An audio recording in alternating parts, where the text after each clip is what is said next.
Chapter 437. Arhat Rath was seen sitting cross-legged high up in the sky. Every now and then, a part of his body would collapse, exposing his white bones. However, in the blink of an eye, that part would be shrouded in a Buddhist light, and his flesh would quickly grow back. This happened over and over again. Parts of his body kept collapsing and rotting, only to be reborn amidst the Buddhist light. Grand and majestic chanting and shrill evil howls kept coming out from within Arhat Rath's body. When both of them mixed together, it made those who heard them feel as if a saw blade was spinning in their heads, making them feel extremely uncomfortable. Apart from the 5 heaven immortals who were killed by Arhat Rath and Patriarch Muji at the beginning, and those cultivators who came with them, more and more immortal sects and powers around Anhi city had arrived after receiving the news.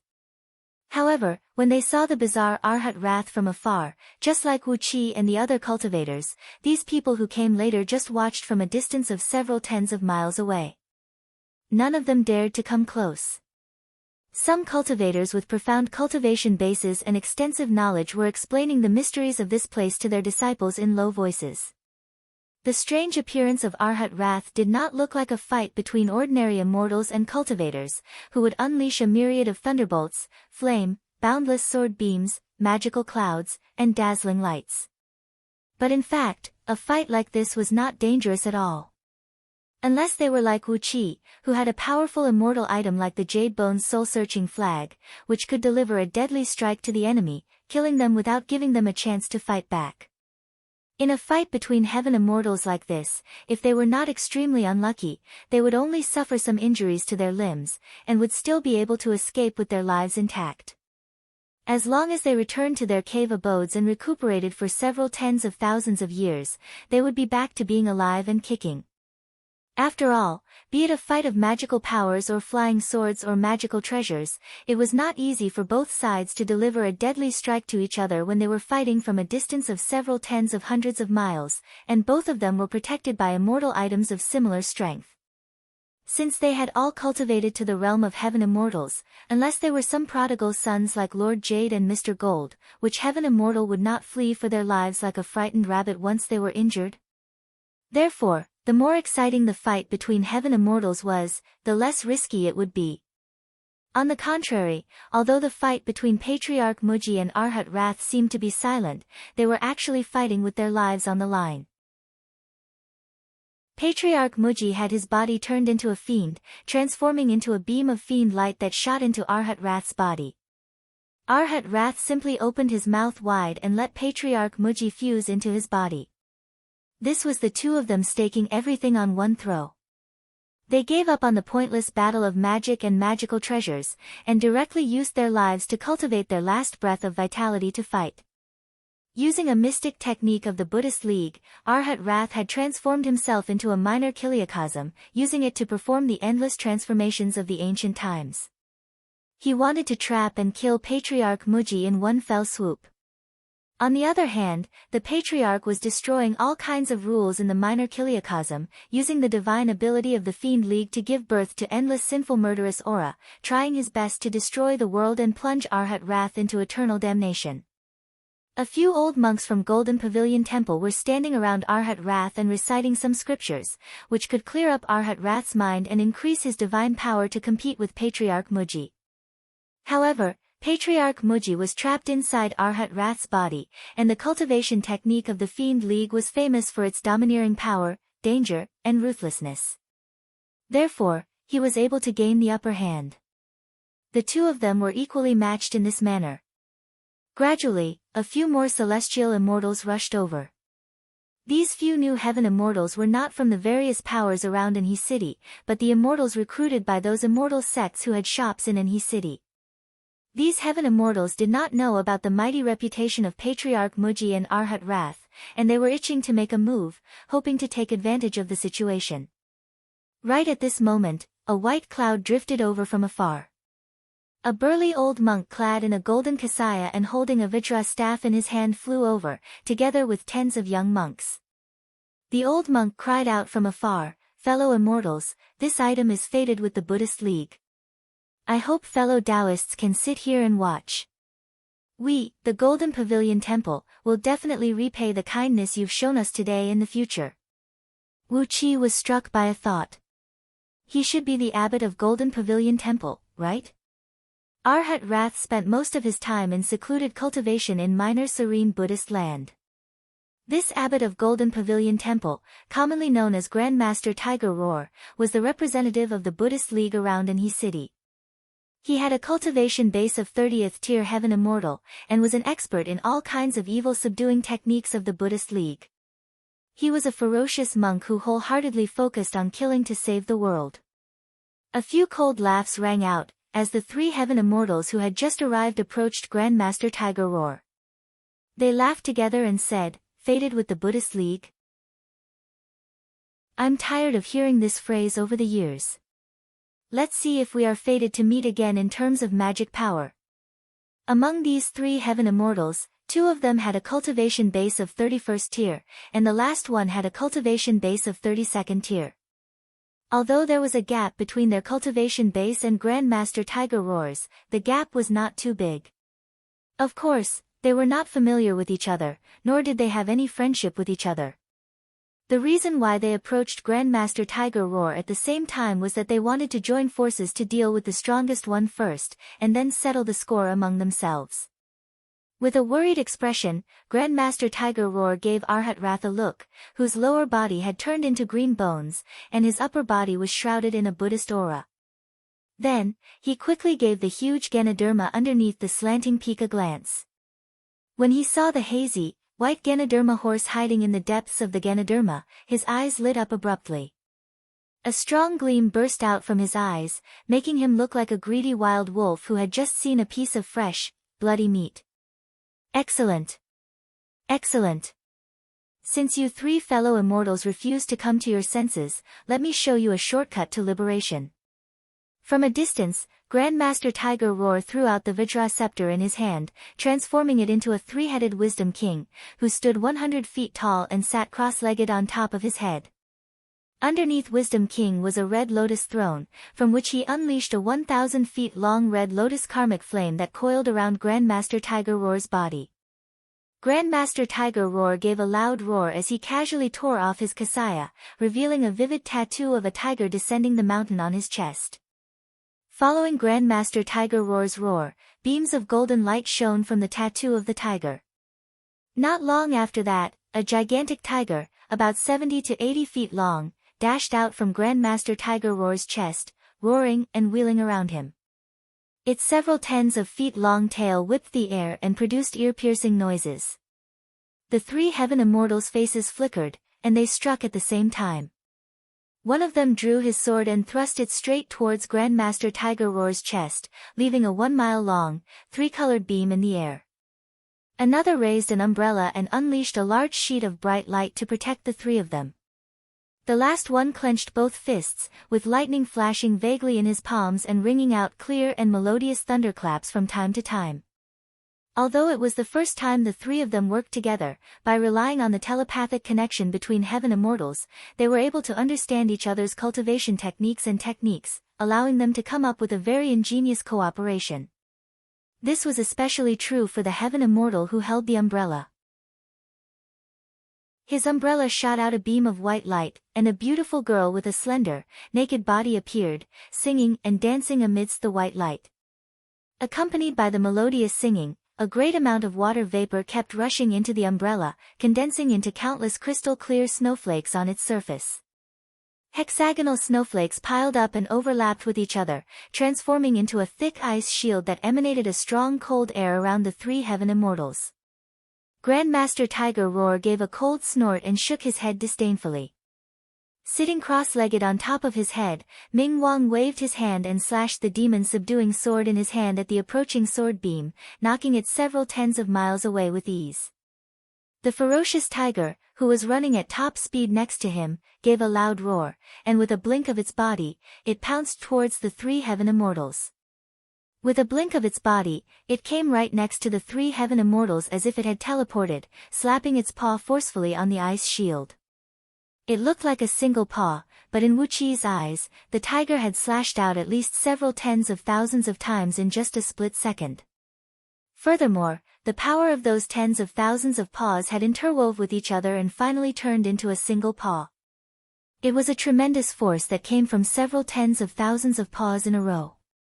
It was a miraculous technique that shocked even Wu Qi.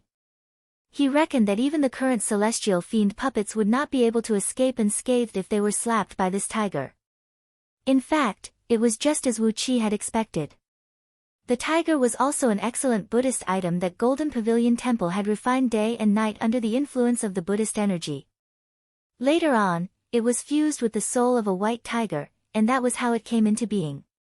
The ice shield was shattered by the paw, and the girl who was dancing and singing amidst the white light gave a moan. Suddenly, a few wisps of cold air sprayed out from her little mouth. Obviously, the attack had damaged her foundation. The three heaven immortals dodged hastily, but there was no time for them to do so. The tiger's paw slapped on their bodies and broke their bones and tendons, sending them flying backward at the same time.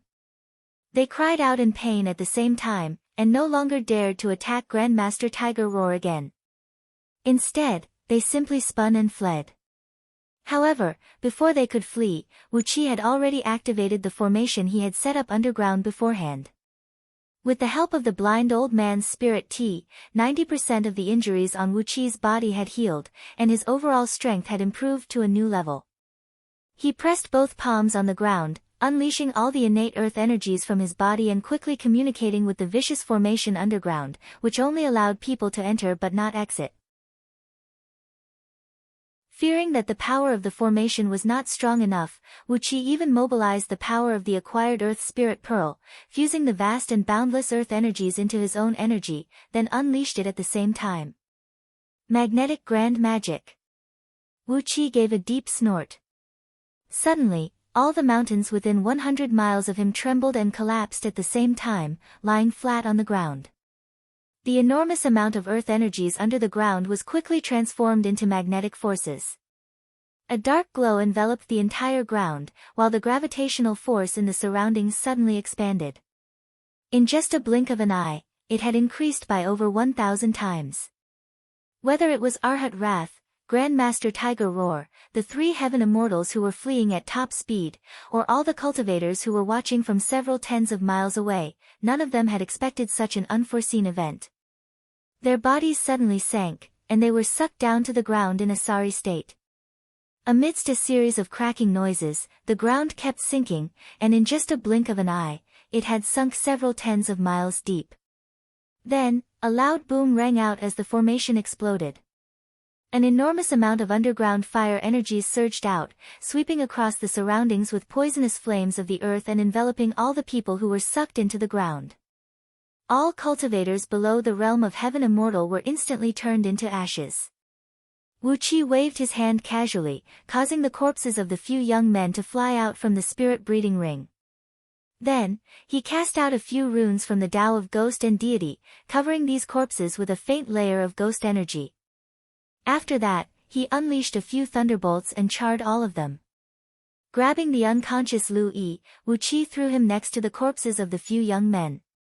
After that, he kicked Lu Yi's forehead, shattering his brain like a piece of tofu.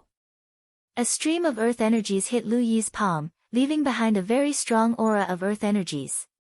After that, Wu Qi cried out in a deep voice, pulling Lao Ai and the others with him as he spun and fled. In just a blink of an eye, they had vanished without a trace using the escape art of earth. After a full hour, two wild roars were heard coming from the depths of the mountains. Damn it! Left Minister of Zhong Province, Yu Miao. Good, very good. When Wu Qi heard the roars, he lightly flicked his finger, activating the restrictive spell on the jade slip. A thunderclap rang out, and the jade slip exploded into pieces. With a cold grin on his face, Wu Qi thought to himself, I suppose there must be some mighty figure behind Arhat Wrath and Patriarch Muji. Yu Miao, oh, Yu Miao, I really want to see what you look like now. Chapter 438. In the depth of the mountain, the slanting peak where the Ganoderma Immortals' remains once stood had completely sunk into the ground, leaving behind a huge pit that measured nearly 100 miles in diameter and was over 100 miles deep. Vaguely, a red light was seen bursting out from the depths of the pit. A great amount of lava shot whistling up into the sky, leaving a scorching trail in the air before slowly falling back down. Patriarch Muji and Arhat Rath hovered above the magma like two defeated roosters, staring at each other with their jaws tightly clenched. Both men were clenching their jaws so tightly that they produced cracking noises. Half of Patriarch Muji's body was glinting with a golden gleam, as if it was forged from pure gold. A faint shadow of a reclining Buddha could be seen hovering on top of it, while a very strong Buddhist aura kept rushing out from it. Arhat Rath's lower abdomen had turned into a pile of white bones, and there was a faint green mist lingering on his bones, emanating a brutal evil aura that made one shudder. Apart from the two of them, and Grandmaster Tiger Roar, who was hovering off to the side, there were no other cultivators around them. Wu Qi's desperate plan was too powerful. The underground energy veins had cracked, and the energies from a few of them had exploded in an instant. Apart from Patriarch Muji and Arhat Rath, all the cultivators present were burned to ashes by the lava. Even the few heaven immortals who were present could only survive the first wave of the underground flame, before they were turned into nothingness by the frightening heat waves that came after. All the people from Euphoria Heavenly Palace, Golden Pavilion Temple, and the various immortal sects around in his city who came here were all wiped out, leaving only the two of them alone, staring at each other viciously like two fighting cocks. On the other hand, Grandmaster Tiger Roar had all his meridians broken, and his spine broken into 70 to 80 pieces. He was just one breath away from death, and could be considered as a dead man. A huge crystallized Ganoderma rested neatly on a white cloud between them, emitting an alluring purple glow. Patriarch Muji suddenly coughed violently, coughing out mouthful after mouthful of blood. The blood he coughed out was translucent like a seven-colored glass, and was emitting a faint fragrance of sandalwood. Upon seeing Patriarch Muji's miserable appearance, Arhat Rath suddenly roared with laughter. But, after a few laughs, a large amount of sticky, pitch-black, foul-smelling blood gushed out from his mouth. Both men were fighting each other with the power of Source, and Patriarch Muji was trapped inside Arhat Rath's body. While both men were having a great time fighting, Wu Qi triggered the spies who were lying in ambush, dragging both men into the frightening heatwave produced by the eruption of the underground energy veins. Arhat Rath was troubled by Patriarch Muji on the inside, and he was threatened by the eruption of the energy veins on the outside. With both factors added together, he was immediately severely wounded. Left with no other choice, Arhat Rath gave up a part of his blood essence and released Patriarch Muji from his body. Taking advantage of the critical moment when Arhat Rath's suppressive force was suddenly weakened, Patriarch Muji unleashed a full-force attack with a vicious evil technique, nearly disintegrating Arhat Rath's fleshly body. The evil energy contaminated Arhat Rath's body, nearly contaminating his relic, and forcibly draining the magical power that he had cultivated painstakingly for a few periods. But, Arhat Rath did not let Patriarch Muji have an easy time. When Grandmaster Tiger Roar saw Arhat Rath was in a crisis, he immediately risked his life to save him, unleashing a desperate attack with all his cultivation base and energy essence. Together with Arhat Rath's counterattack, they gave Patriarch Muji a severe blow. Patriarch Muji had just severely wounded Arhat Rath and rushed out from his body. Right when he was feeling complacent, he was dragged into the frightening energy torrent produced by the eruption of the underground energy veins. After that, Arhat Rath and Grandmaster Tiger Roar joined forces to attack him. His body was invaded by the Buddhist energy, and half of his body was forcibly turned golden by the Buddhist energy. Patriarch Muji was a ferocious man by nature.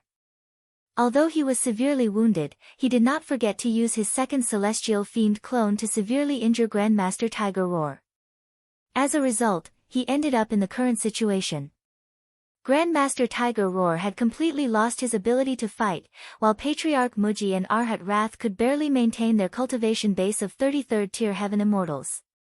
However, their energy essence was depleting rapidly. If they were to fight again, perhaps both of them would lose their lives here. Laughing dryly, Patriarch Muji pointed at the remains of the Ganoderma immortal and said, "We've been tricked by Yu Miao. They want to take back the control of this county. We can't fight anymore, or else we'll all be in big trouble." How about we split it equally? Arhat Rath gave a touch of spirit jade powder in his palm, clenched his jaws and said, "You Miao, the left minister of Zhong province. He, someone will find him to settle the score. I've already informed my master about what happened here. I won't let it go just like that." Wiping off the dark blood from the corner of his mouth, Arhat Rath said in a deep voice, "So be it. You and I swear that the things inside must be distributed fairly, and no one can take advantage of them. I'm going to offer this rare treasure to my master. Don't you dare have any other ideas." Patriarch Muji glared at Arhat Rath, then grinned coldly and said, "You're acting like you're the only one who has a master. My ancestral master will also like this kind of filial piety. Let's make a vow to divide it equally. Whoever dares to take advantage of them will have their children and grandchildren become nuns and monks for generations to come. None of them will have an asshole, and the yin and yang will be reversed. All of them will give birth to a bunch of fucking freaks." Patriarch Muji's vow was vicious, and it made Arhat Rath's face twitch. He was too lazy to argue with this old monster from the Evil League, so he simply swore the vow.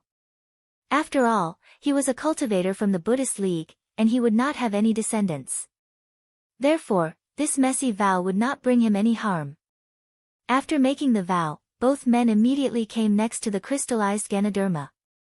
Very carefully, Arhat Rath pulled out a crescent-shaped blade about the size of a palm, then said complacently, "This is the blade that my master used to shave my head for the first time 300 reincarnations ago. After being infused with my Buddhist power for 300 reincarnations, this blade is no weaker than an ordinary middle-grade immortal item. It's just the perfect weapon to cut this thing open." Patriarch Muji snorted mockingly, twitching his lips and not wanting to talk to Arhat Rath anymore. Reverently, he raised the blade up high and recited a few incantations in a low voice. Vaguely, a golden gleam shone from his body, slowly seeping into the blade. Immediately, the tiny blade emitted a blinding light that looked like a bright moon, dispersing the thick smoke and raging flames in the surroundings and illuminating the area 100 miles around them. Holding the blade lightly, he swung it downward. It truly deserved to be the item that Arhat Rath had carried with him for 300 reincarnations, as it possessed an unfathomable magical power. The remains of the Ganoderma immortal, which no ordinary immortal item could cut open, were easily cut open by the blade. A fragrant aroma wafted out from the remains of the Ganoderma immortal. Patriarch Muji and Arhat Rath's eyes shone brightly, while Chi-Chi took a deep breath. They felt that the fragrance flowed through their 7 apertures, connecting their bones and meridians. It was as if there was a mercury-like stream of air flowing through their meridians. In the blink of an eye, they felt refreshed all over, and every pore was releasing a faint fragrance. The remains of the Ganoderma immortal truly deserve its reputation. The two of them took in deep breaths and felt warm all over. The wounds on their bodies no longer hurt, and they felt like they were floating in the air, as if they were going to dance in the air. Many illusions appeared in front of them, and they were all the strangeness of the Supreme Devil Realm or the solemn chi of the Supreme Pure Land that they usually saw when they were meditating. A muffled boom rang out, as the ball of liquid hovering in front of them suddenly exploded. The sticky liquid sprayed out and sprinkled all over their bodies. The sticky liquid was extremely poisonous. When it touched their bodies, it immediately squeezed into their bodies through their pores, bringing with it a strong aroma as it began to corrode their flesh and blood energy essence. What made Patriarch Muji and Arhat Rath panic was that the liquid had a very strong corrosive force to their fleshly bodies. Even their fiend bodies and dharma bodies could not withstand the invasion. On top of that, they had no idea where the aroma came from. Although it could not knock them unconscious, it had greatly hindered the flow of their fiend energy and Buddhist energy. They were already badly wounded and had less than 10% of their cultivation base left. Now, with the liquid entering their bodies and the strange fragrance suppressing their cultivation base, large amounts of white sticky bubbles kept rising from their bodies. Their muscles were rotting piece by piece, turning into a bone-chilling poisonous liquid. Deadly poison. Arhat Rath bellowed furiously.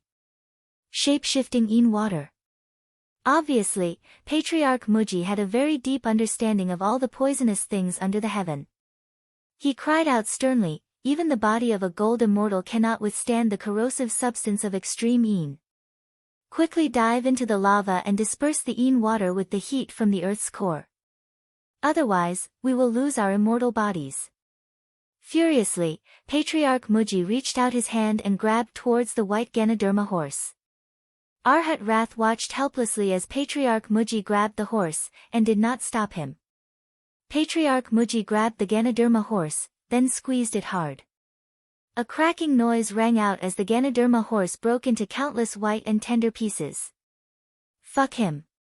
Patriarch Muji and Arhat Rath cursed furiously at the same time. "You Zong, how dare you humiliate us? Radish, how could you disguise yourself as a Ganoderma horse? Bastard. So what if you used a useless Ganoderma horse? Radish, how dare you humiliate us with a radish?" Patriarch Muji and Arhat Rath were so angry that their eyelids were twitching. They roared furiously and plunged into the lava that kept bursting out from underneath, sinking down with great difficulty. The underground fire element energy was very abundant. Both of them had to work hard to absorb the underground fire, and disperse the shape-shifting Yin water that was recklessly corroding their bodies. The shape-shifting Yin water was extremely vicious, and there was no way they could get rid of it in a short period of time. When Grandmaster Tiger Roar saw Patriarch Muji and Arhat Rath being tricked, he coughed out a mouthful of blood because of extreme anger. "Merciful Buddha, the branch of Golden Pavilion Temple has fallen today." Laughing bitterly, Grandmaster Tiger Roar said in a low voice, "I'll be reincarnated right now. I only hope that in my next life, I can still attain enlightenment, and enter the peaceful land of Buddha again." A beam of rainbow light shot out from between his brows, wrapping around a nearly shattered relic as it slowly squeezed out from his body. His fleshly body was shattered, and the relic was severely damaged. Therefore, Grandmaster Tiger Roar could only use what little remained of his cultivation base to protect a thread of his true spirit and reincarnate. With his foundation in this life, it would not take him many years to become an Arhat again in his next life. But suddenly, a bronze arm stretched out from beside Grandmaster Tiger Roar. A celestial fiend puppet darted out from beside Grandmaster Tiger Roar and grabbed the relic. Laughing ferociously, a clump of pitch-black and sticky fiend flame sprayed out. In just a blink of an eye, the puppet had refined Grandmaster Tiger Roar's relic, turning it into a powerful and pure force that fused into the puppet's body. Wu Qi's voice was heard coming out from the puppet's body. It was as light as a feather, like the whisper of a ghost. "Excellent. The area 1,000,000 miles around Anhui City is now a vacuum. It's the perfect time for me to show my strength."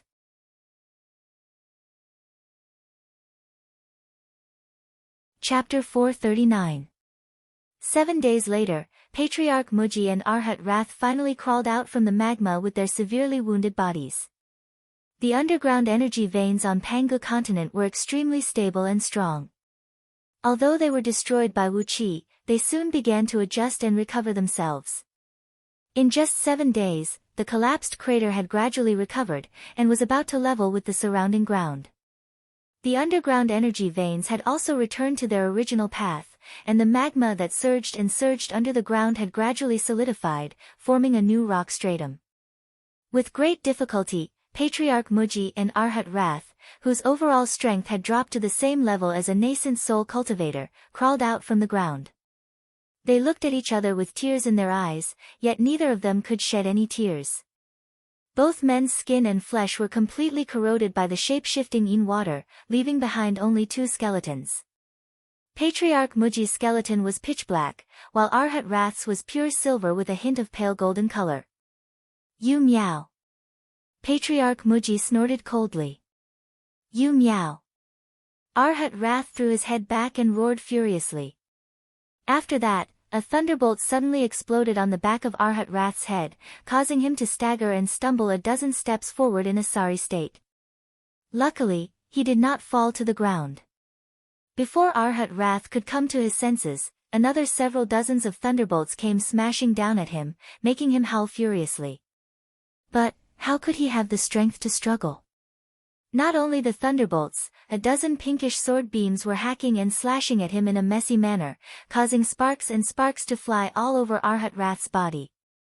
Yet, none of them could leave even a scratch on him. However, the sword beams came with a very strong force, causing Arhat-Rath's skeleton to sway and sway in all directions. All of a sudden, he fell to the ground, rolling and rolling on the ground as the sword beams struck him, and could no longer stand on his feet. Patriarch Muji was taken aback, and hastily took a big step back. He and Arhat-Rath were severely wounded at the moment, without any strength left in their bodies. Their skin and flesh were corroded by the shape-shifting yin water, and they were at their weakest. How could Patriarch Muji not panic when a nascent divinity cultivator could threaten their lives? The celestial fiend puppet, who had transformed into Reverend Sanlu, roared and roared as he brought Wu Qi, Lao Ai, and the rest of the people. Thunderbolts and sword beams crackled and rattled as they attacked Arhat-Rath. Patriarch, please help us kill this bald donkey. Reverend Sanlu roared at the top of his voice. 7 days ago, it was this disciple who got lucky and killed that bald donkey abbot of Golden Pavilion Temple. Patriarch Muji was struck with wild joy when he saw Reverend Sanlu bringing a few cultivators from Euphoria Heavenly Palace and some members of Min clan. Then, he cried out, "My grandchildren, you have done well. Jis Dao Patriarch Muji Heaven Earth Dao Sect Star Sect Ling King Tian." Laughing wildly, Patriarch Muji spread his pitch-black skeleton, curled his body and leaped towards Arhat-Rath. The finger bone stabbed forcefully into Arhat-Rath's skull, producing a large amount of sparks. Arhat-Rath, the willpower you've accumulated through 300 reincarnations is going to benefit me. Patriarch Muji cried out sternly. Arhat-Rath, the willpower you've accumulated through 300 reincarnations is going to benefit me. With your Buddhist energy essence, I'll be able to expel the fiends, and safely transcend the saint and fiend immortal tribulation in the future. Hee, with the help of your Buddhist energy essence, this minor injury of mine will be nothing. Give it to me now. Arhat-Rath roared furiously. He struggled and tried to resist, but Wu Qi and his company had already rushed over, unleashing a flurry of attacks on him. At this moment, there was not even a tiny bit of Buddhist energy left in his body, and he did not even have the strength to control his prime Buddhist treasures. His fleshly body had turned into a skeleton once again, and the invincible golden body of the Buddhist League had turned into nothing. He had lost the last chance to save his own life. On top of that, Patriarch Muji, whose cultivation base was not any weaker than him, could only struggle for 15 minutes.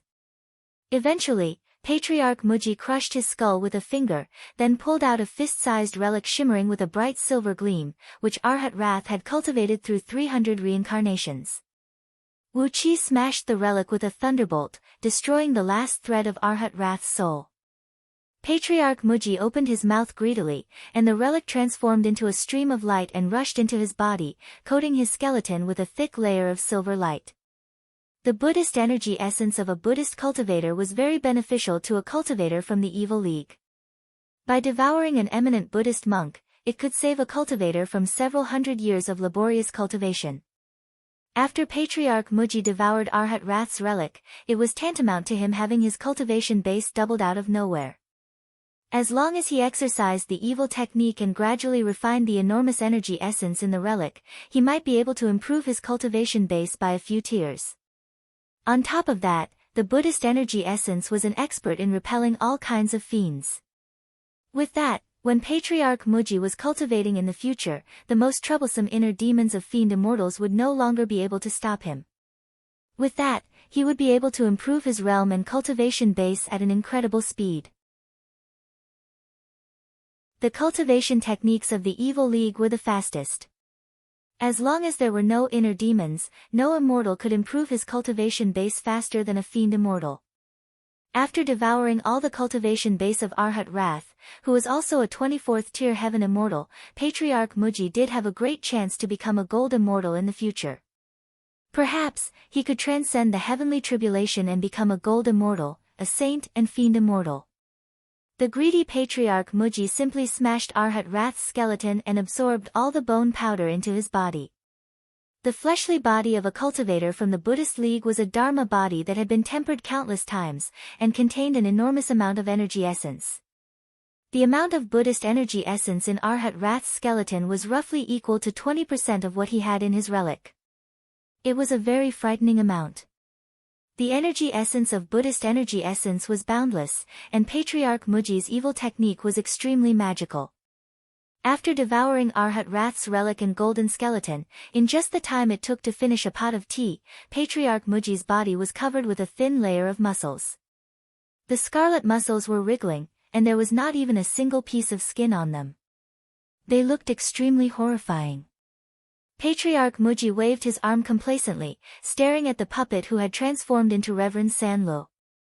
Laughing hideously, he said, you are from Euphoria Heavenly Palace? Obediently, the puppet dropped to his knees and answered respectfully, I'm Reverend Sanlo from Euphoria Heavenly Palace, the current city lord of Anhi City. As he spoke, the celestial fiend puppet burst into tears and said, Patriarch, please seek justice for me. Palace Master is dead, and all the elders have their souls perished. The foundation of Euphoria Heavenly Palace is no more, and I'm just a wandering ghost now. In the future, I'll definitely be bullied by others. Patriarch Muji patted on his chest and said, Don't worry. From now on, you will be the master of Euphoria Heavenly Palace, and also my foster son. You will now take over the foundation of Euphoria Heavenly Palace, and everything in the palace will be under your control. Arhat Rath is dead, and from now on, the area around Anhi City will be your world. Just do whatever you want, and I will take care of you. Kill anyone who dares to disobey me.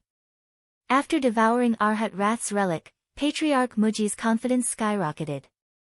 Casually, he reached his hand into the ground and grabbed the storage ring left behind by Arhat Rath, gripping it tightly in his palm.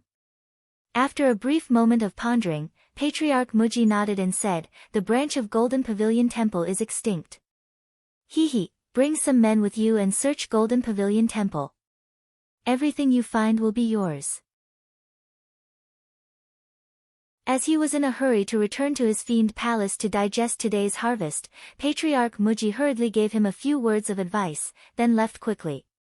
Before leaving, he did not forget to give Reverend Sanlo a medallion carved with countless naked fiends, telling him to summon Patriarch Muji immediately if anyone dared to cause trouble in Anhi City.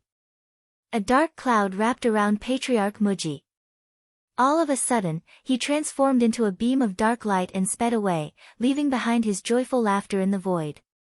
Although he did not obtain the energy essence left behind by the Ganoderma immortal, he had devoured Arhat Rath, and that was worth the trip. Seeing Patriarch Muji leave, Lao Ai tilted his head and cursed under his breath, that old fool. How could he take away that bald donkey's storage ring? Wu Qi breathed out a deep sigh, nodding his head somewhat angrily as he said, This is the greed of an orthodox fiend immortal. TSK, if not for the fact that we are not familiar with this place, and are looking for a backer to support us temporarily, I would have killed him as well.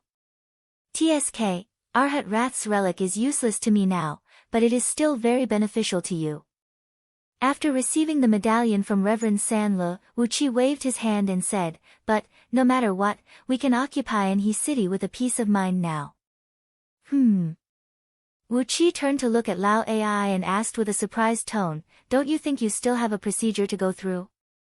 Lao Ai looked at Wu Qi with even more surprise and asked, What do I lack? Wu Qi pointed at the sky and said, Although your cultivation base has reached the required level, what about your thunder tribulation? Why don't you transcend it this morning? How long are you going to delay it? He gave the surroundings a glance. Apart from Madman Shui, there were only Min clan members transformed from his celestial fiend puppets. Then, he reached his hand into his forehead and pulled out 8 immortal items that glinted with a strange gleam, handing them over to Lao Ai and Madman Shui. Here are 8 immortal items. Make do with them. Quickly transcend your thunder tribulation, and we will have one more expert of heaven immortal realm. With that, controlling Anhi City will be a piece of cake. Looking at the 8 immortal items handed over by Wu Qi, Lao Ai, and Madman Shui's eyes turned green. Hastily, the pair of master and disciple stretched out their hands and grabbed all 8 immortal items. Lao Ai happily looked at the set of immortal clothes, an immortal sword, an immortal shield, and a handkerchief that could be used to capture an opponent in a large area. He nodded and said with a smile, "If you can always be this generous in the future, I'll make up my mind to follow you." Wu Qi did not say anything, thinking, as long as Lao Ai knows the severity of the situation. Those decent immortals might not even have a few immortal items, and yet, I've given you 8 of them in one go. Is there any peak stage nascent soul cultivator under the heaven who can give away a few immortal items like Wu Qi? He is definitely the only one under the heaven. With the help of immortal items, Lao Ai's transcendence of thunder tribulation was a smooth journey. There was nothing worth mentioning. The company returned to Anhui City. Immediately, Reverend Sanlu ordered his clan members to set up a table and chairs in front of the city lord mansion, and erected a tall flagpole. A long flag was hung on the flagpole, with a row of large characters written on it in ink. Euphoria Heavenly Palace is recruiting heroes under the heaven with great hospitality. On the walls on both sides of the main entrance of the City Lord Mansion, 2 large notices were pasted, listing the conditions and benefits of the City Lord Mansion's recruitment: Jean Dan Human Immortal, monthly salary of 10 lower-grade energy stones, a certain number of spirit pills and spirit talismans. Nascent Soul Earth Immortal, monthly salary of 100 lower-grade energy stones, a certain number of spirit pills and spirit talismans, and a certain number of gold and silver. Nascent Divinity Half Immortal, monthly salary of 100 middle-grade energy stones, a certain number of spirit pills and spirit talismans, a certain number of gold and silver, fine wine and delicacies, and even a luxurious mansion with beautiful wives. Heaven Immortal. Euphoria Heavenly Palace is a small place, so we dare not recruit heaven immortals for the time being. A dead silence reigned in Anhui City when the notice was posted.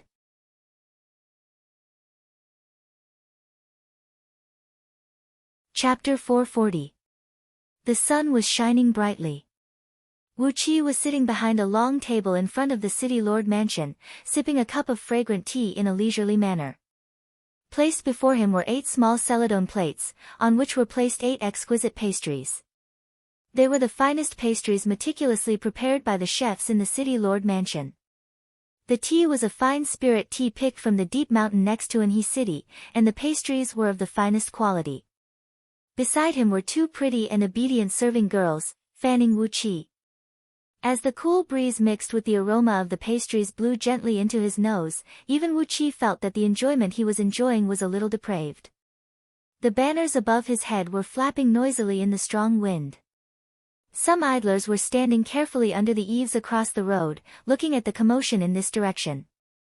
From time to time, a few people dressed as itinerant cultivators would walk past the City Lord Mansion, carefully and quickly stealing a few glances at the notices pasted on both sides of the main entrance.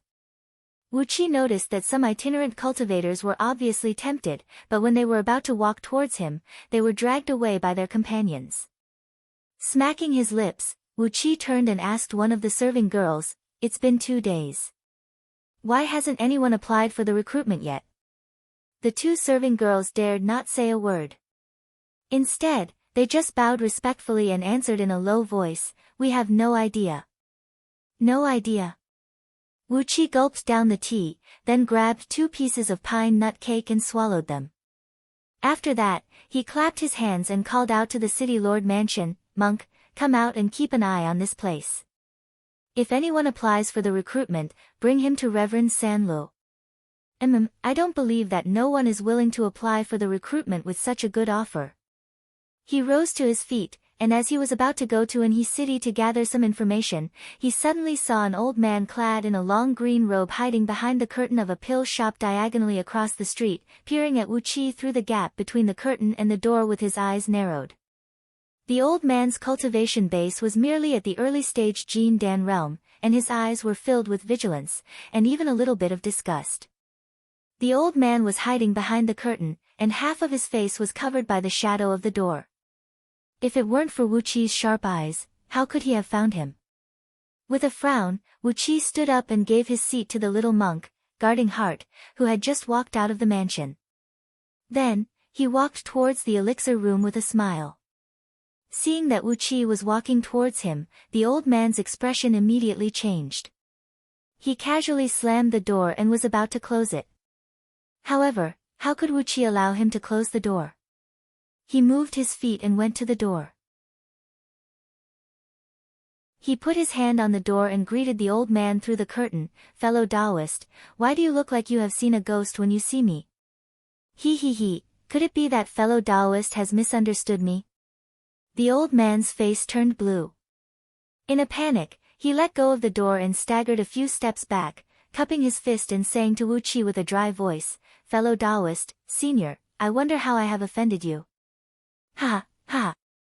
Even as he spoke, the old man shivered, and his teeth chattered noisily. Obviously, he was frightened by Wuqi's sudden visit. Noises could be heard coming from all directions. Wuqi did not need to release his divine sense. Just by looking down at the celestial fiend puppet while standing on a cloud high up in the sky, it was enough for him to know what was going on in the surroundings. The managers and workers of the dozens of nearby shops that were related to cultivators had carefully walked out of their rooms, coming up with various excuses to greet each other. But, all of them had their eyes fixed on Wuqi. Looking back at those people in astonishment, those shopkeepers and waiters immediately scattered like birds and beasts. One by one, they hurriedly returned to their own shops. There were even a few timid ones who directly closed their doors and hung up a sign saying that they were closed. Wuqi raised his head and looked at the sky blankly. It was noon, and the sun was shining brightly in the sky. "Closed? Are you trying to show the ghost that you are closing?" Laughing dryly, Wuqi walked into the pill shop, cupped his fist and said to the old man with a smile, "Fellow Taoist, don't panic and don't be afraid. I don't have any evil intentions. I just have something I need to consult with you." With trembling hands, the old man picked up a piece of cloth and wiped a clean shelf beside him. Laughing dryly, he said, "What questions do you have, senior? I'll definitely tell you everything I know. You can just ask me anything you want." Wuqi rolled his eyes and asked with a smile, "Fellow Taoist, which sect are you from?" With a thud, the old man dropped to his knees, kowtowed heavily and said, "Have mercy on me, senior. Please have mercy on me. I come from a small sect, and 9 days ago, one of my seniors died tragically in the mountains. Now, there are no seniors in the sect who can take charge. Sob, if senior has taken a fancy to my little foundation, you can just take it. It was not easy for me to cultivate arduously for 300 years to form the Jin Dan. Please spare my life, senior." Stunned, Wuqi stared blankly at the old man, whose face was stained with tears and snot.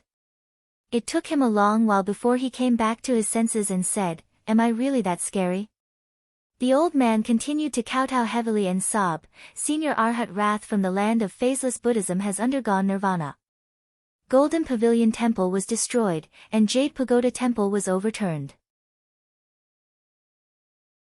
It was not easy for me to cultivate my cultivation base, and it took me 300 years to form the Jin Dan. Senior, please have mercy on me. I can't just throw away this little bit of pure yang I have." Wuqi was at a loss once again. He frowned and pondered for a long while, then finally pulled the old man up and snapped, "Don't cry. Tell me what happened. If you dare to cry again, I'll peel off your skin, pull out your tendons, and banish your soul to the 9 nether hell, where you will suffer the pain of death flame day and night." The loud roar was followed by more door-slamming noises. However, the old man quickly stopped crying, wiped his face with a piece of cloth, and forced a smile onto his face. In a low voice, he bent his waist and carefully explained the strange atmosphere in Anhe City to Wuqi. It turned out that when Jing'an was the city lord, the power balance in the regions around Anhe City was relatively balanced. Euphoria Heavenly Palace and Jade Pagoda Temple were locked in a stalemate. These two powers, who had powerful backers behind them, fought openly and covertly, and reached a balance. Naturally, the other small powers were happy to seek development in the gap. When Jing'an became the city lord and governed Anhui city with the mind of a Buddhist cultivator, these small powers lived a much better life. However, in less than half a month, the situation had changed drastically. Euphoria Heavenly Palace had raised Jade Pagoda Temple and sent their army to Golden Pavilion Temple. Jing'an was killed, and Reverend Sanlu was replaced as the city lord. Although Reverend Sanlu was an evil cultivator, as long as Golden Pavilion Temple remained standing, the two powers would still be evenly matched. At most, Reverend Sanlu would be greedy and ask for a bigger share, but the other small powers would still be able to live a peaceful life in Anhui city. However, Lu Yi and the others suddenly intervened, and Wu Qi even gave him a heavy push on his back. Euphoria Heavenly Palace and Golden Pavilion Temple were completely wiped out, and all the sect leaders and elders of the various powers around Anhui city were turned into ashes by Wu Qi. Even the leader of the Righteous League, Arhat Wrath, was devoured by Patriarch Muji, and even his ashes were refined by Patriarch Muji. For the time being, Euphoria Heavenly Palace was the strongest power around Anhui city, and Patriarch Muji was like a dark cloud that weighed heavily on the hearts of all the disciples from the smaller powers. Euphoria Heavenly Palace had a notorious reputation, as they had always been involved in some shady business of robbing men and seducing women. As a result, their reputation in Anhui city was so bad that it could even reach 800 miles away. Now that Arhat Wrath was dead, Euphoria Heavenly Palace had lost its nemesis, and all the backers of the smaller powers were killed as well. Therefore, it was impossible for the disciples of these smaller powers to not be frightened.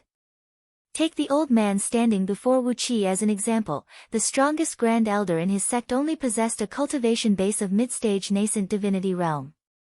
But, out of curiosity, he went deep into the mountains in the east, wanting to see what the remains of a Ganoderma immortal looked like. Of course, at the same time, he was thinking of taking advantage of the situation. In the end, he never returned, and even a few nascent soul sect elders were turned into ashes.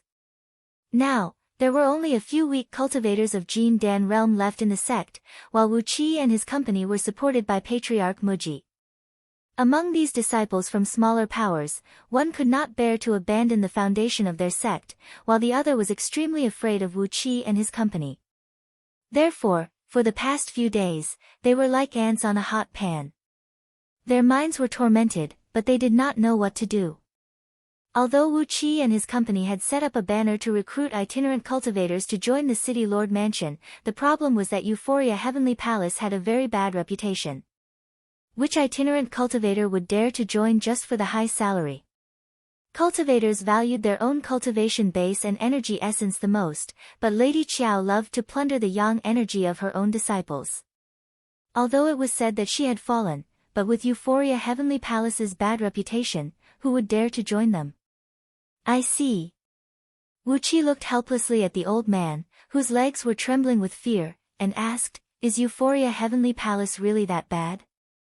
The old man laughed dryly, daring not to answer Wu Qi's question. Not only did Euphoria Heavenly Palace have a bad reputation, it was so bad that the whole street was filled with it. Each and every disciple of Euphoria Heavenly Palace was a fiend. Which cultivator dared to offend them? Even if Wu Qi were to place a real gold and silver in front of them, none of the itinerant cultivators would dare to join the City Lord Mansion just for the sake of money, let alone merely setting up a banner to recruit people. A flame of anger rose in Wu Qi's heart as he stared at the old man's dry laugh. How could he have overlooked this problem? Was Euphoria Heavenly Palace really that bad? However, now that all the seniors from the various powers around Anhui city were dead, why would he bother to reason with these cultivators who stayed in the city? With a cold snort, Wu Qi patted on the old man's shoulder, spun and walked out of the pill room. Unhurriedly, he came to the front door of the City Lord Mansion, pulled down the 2 notices hanging on the door, and flew up into the sky. Mustering his innate energy, Wu Qi cried out sternly, "All itinerant cultivators in Anhui city, listen up.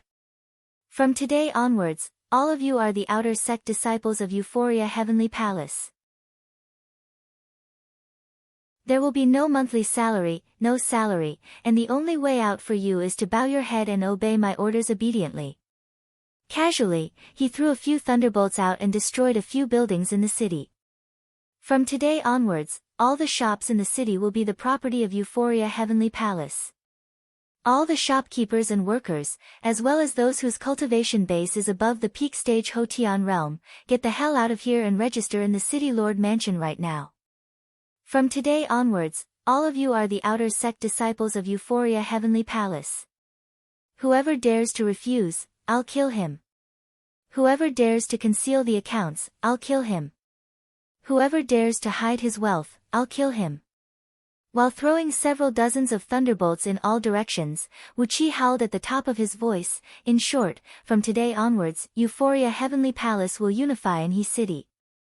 Those who submit to us will prosper, and those who oppose us will perish. All cultivators, make a register of all the assets of your sect and submit them to me today. Those who disobey will be killed. Panting, Wu Qi said in a deep voice, I'll guarantee the safety of all the outer sect disciples who join Euphoria Heavenly Palace today. Those who join us after today, will inevitably be turned into cultivation vessels.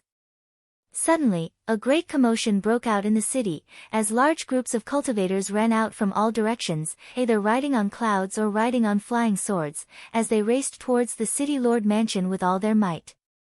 In just the time it took to finish a pot of tea, the City Lord Mansion was completely surrounded by several tens of thousands of cultivators. Each and every one of them was screaming and yelling at the top of their lungs, crying and begging Reverend Sanlo to quickly recruit them. Wu Qi was delighted by the scene, and suddenly he burst out laughing.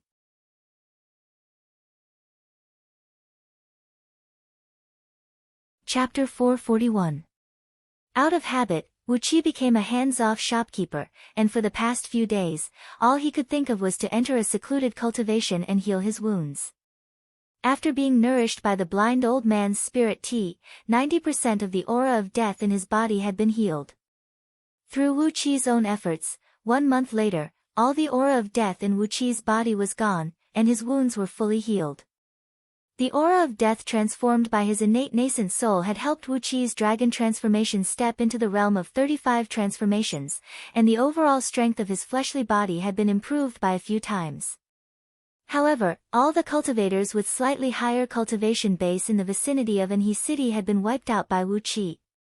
Among those who had joined Reverend San Li's sect, the 3 nascent soul cultivators could be considered as the best, the over 50 Jin Dan cultivators could be considered as the outstanding ones, and the rest of them were Xiantian cultivators.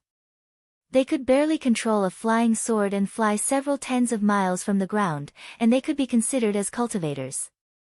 Green Pill Sect, your former sect.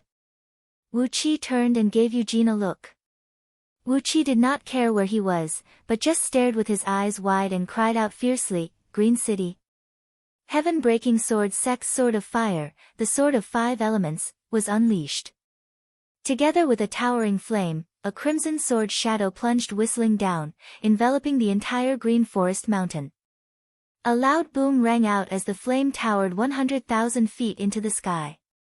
2 cliffs in front of them were shattered to pieces, and the raging flame spread in all directions, engulfing all the nearby woods.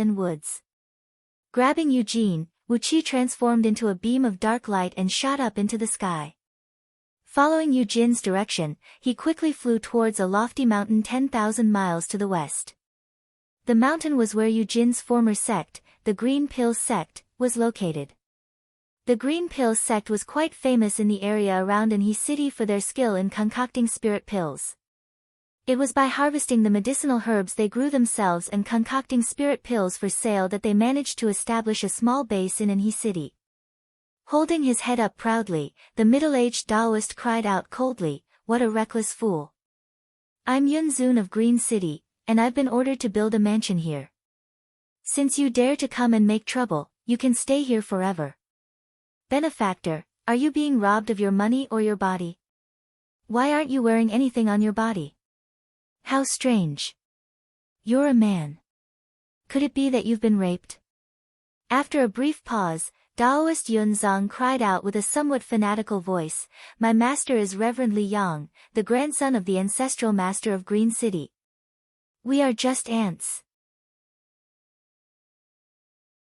The ants were like immortal cultivators, and the spring water in all directions was the vast and immeasurable great Tao of heaven and earth. A single misstep could mean death. The great Tao of heaven and earth was vast and boundless, and no one knew where the end was. Wu Qi, who was standing on the shore, looked at the spring that was only a few dozen feet in radius. Naturally, he could see through the truth of the spring at a glance, but how could the ant, who was in the middle of the situation, see through it? How could he see through it? Wu Qi patted on Eugene's shoulder, smiled and said, "Now, you and I are both members of Euphoria Heavenly Palace. Hidden Heart and Guarded Heart are also my saviors.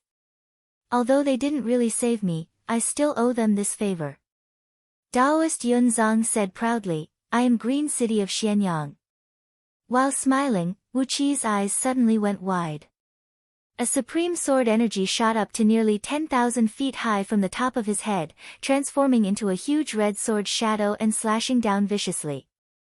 "Those who are alive in there, come out and face your death. Your master Taoist is here to wipe out your entire clan. How can you call yourselves cultivators?" Shaking his head, Wu Qi breathed out a long sigh. Just as Wu Qi flew for less than 100 miles, 12 dark beams caught up with him at top speed. Their faces were brimming with killing intent as they let out low cries and followed closely behind Wu Qi. Wu Qi's heart was filled with killing intent at the moment, as his state of mind had affected the emotions of these celestial fiend puppets.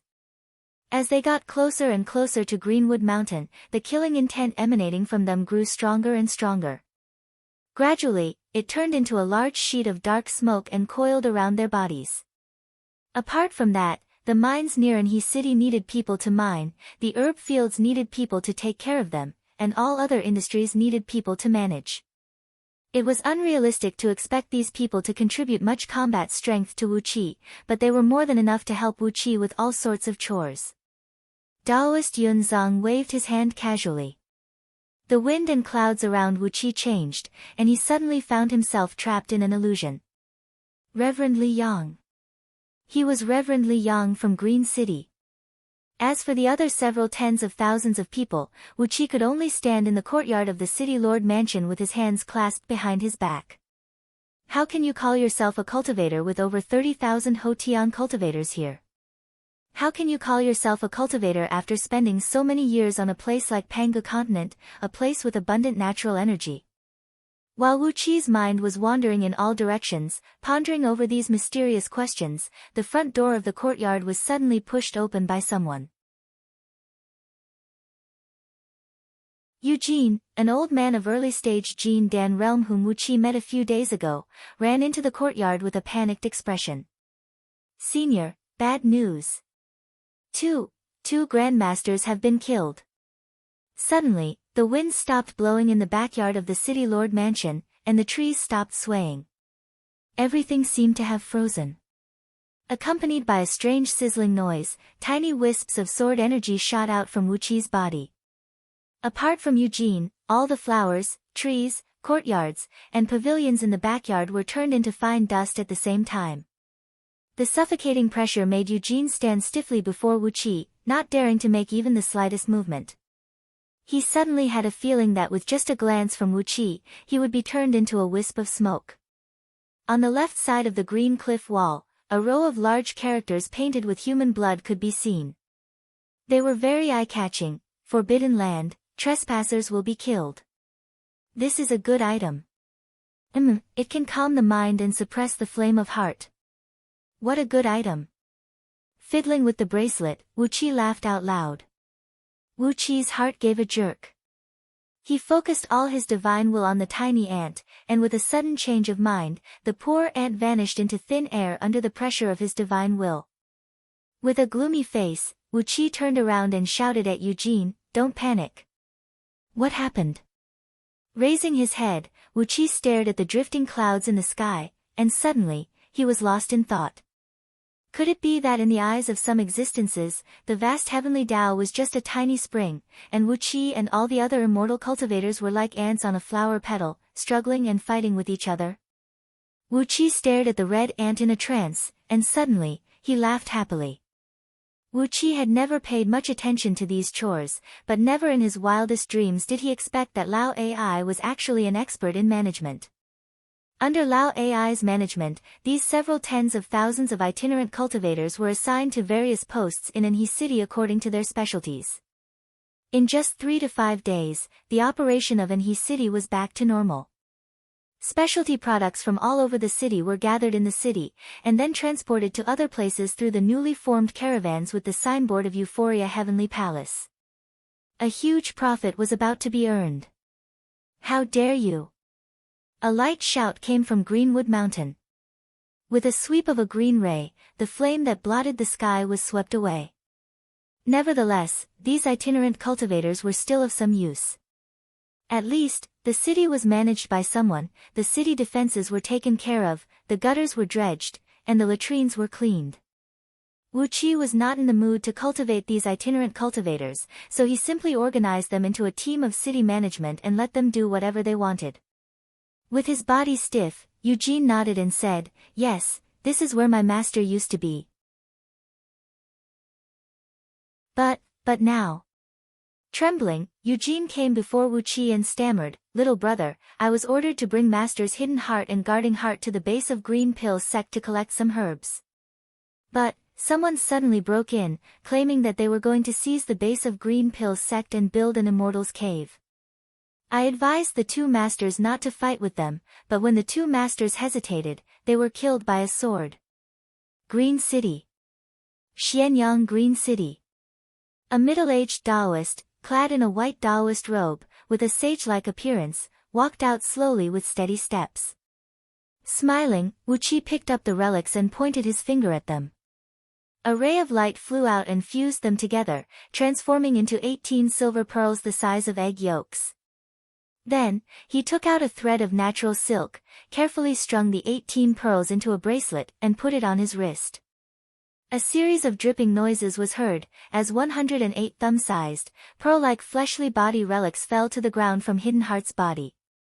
There were also some relics left in Guarding Heart's body, but there were only 12 of them, and they were only the size of a broad bean. "Whoever kills you, Wu Qi, will definitely pay them back 100 times. Wu Qi pressed his palm on Hidden Heart's corpse. A ball of purple and green flame burst out, turning him into a wisp of green smoke and dissipating in the air.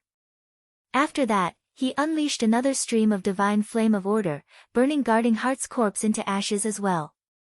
Standing quietly in the backyard of the City Lord Mansion, Wu Qi had a spring in front of him. A few leaves and petals were spinning on the crystal-clear surface of the spring. On one of the petals, a red ant was crawling around in panic. But, no matter where he went, he would bump into the water after a few steps. The ant was spinning around in panic, not knowing how to escape. But now, all the elders of the Azure Pill sect had been annihilated, and the remaining members of the Azure Pill sect, including Eugene, had joined the Euphoria Heavenly Palace.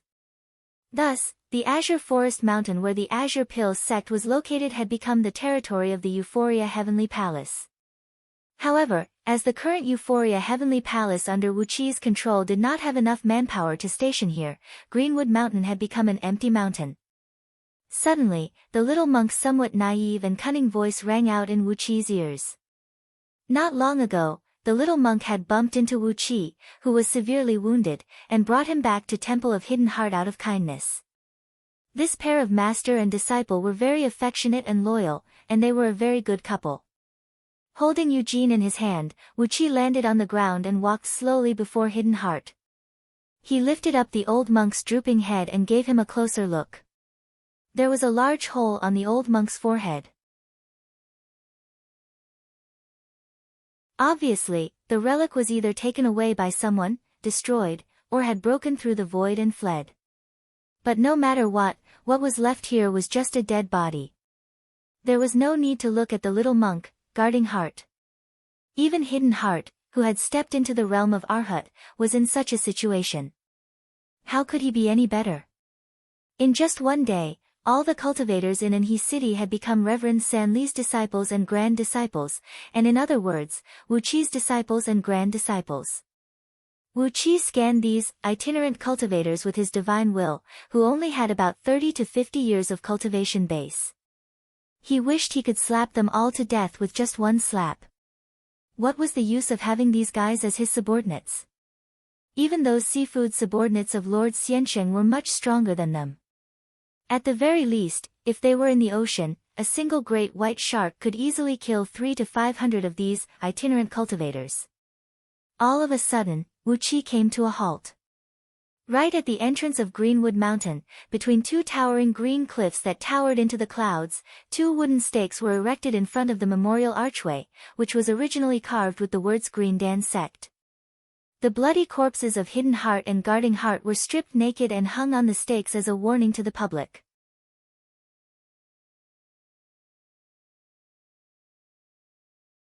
Chapter 442.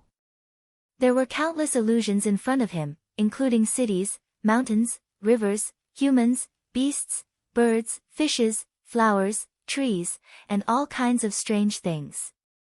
There were also mountains of gold and seas of silver, and beautiful women who could topple a nation dancing on the ocean of blood.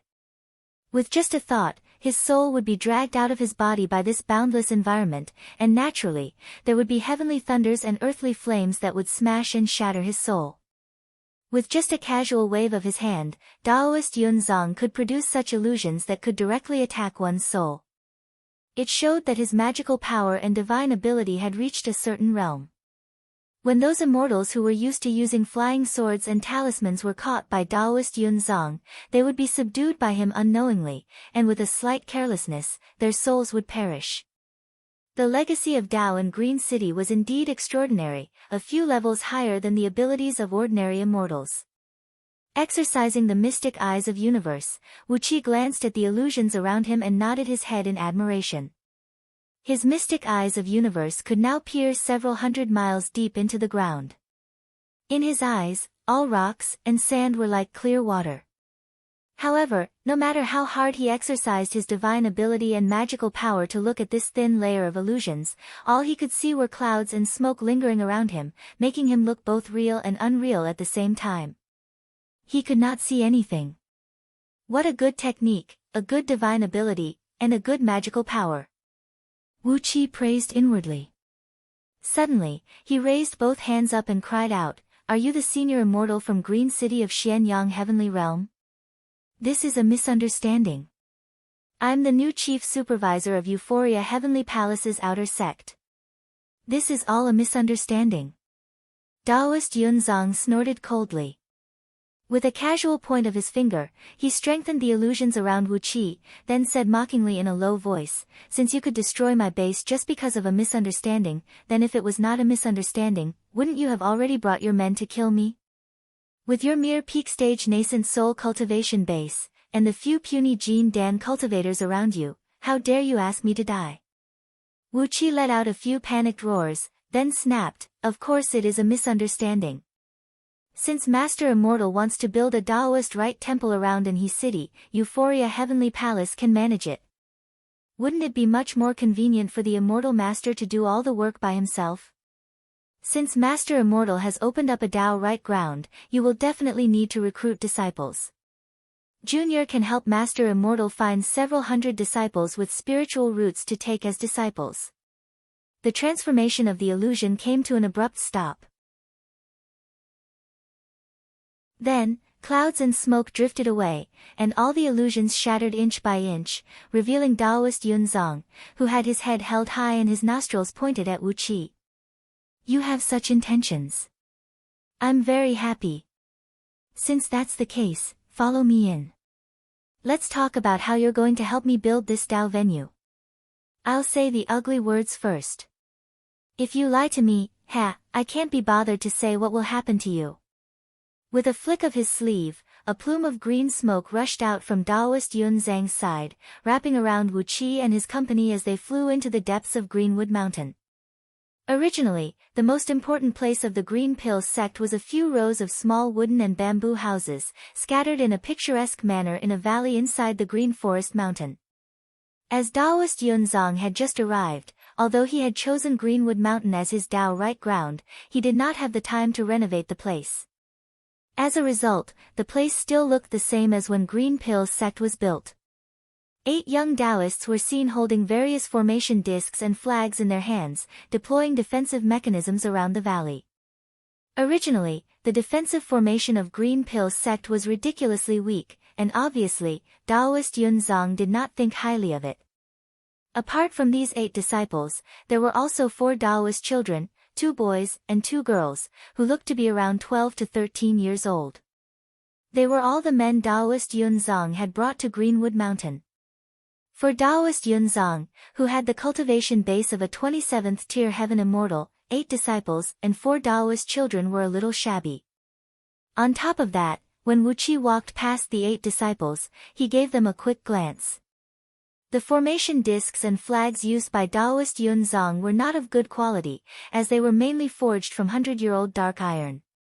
Among all formation discs and flags, they were considered as the lowest grade. Although the grade of the formation was not low, the materials used to construct the formation were too poor.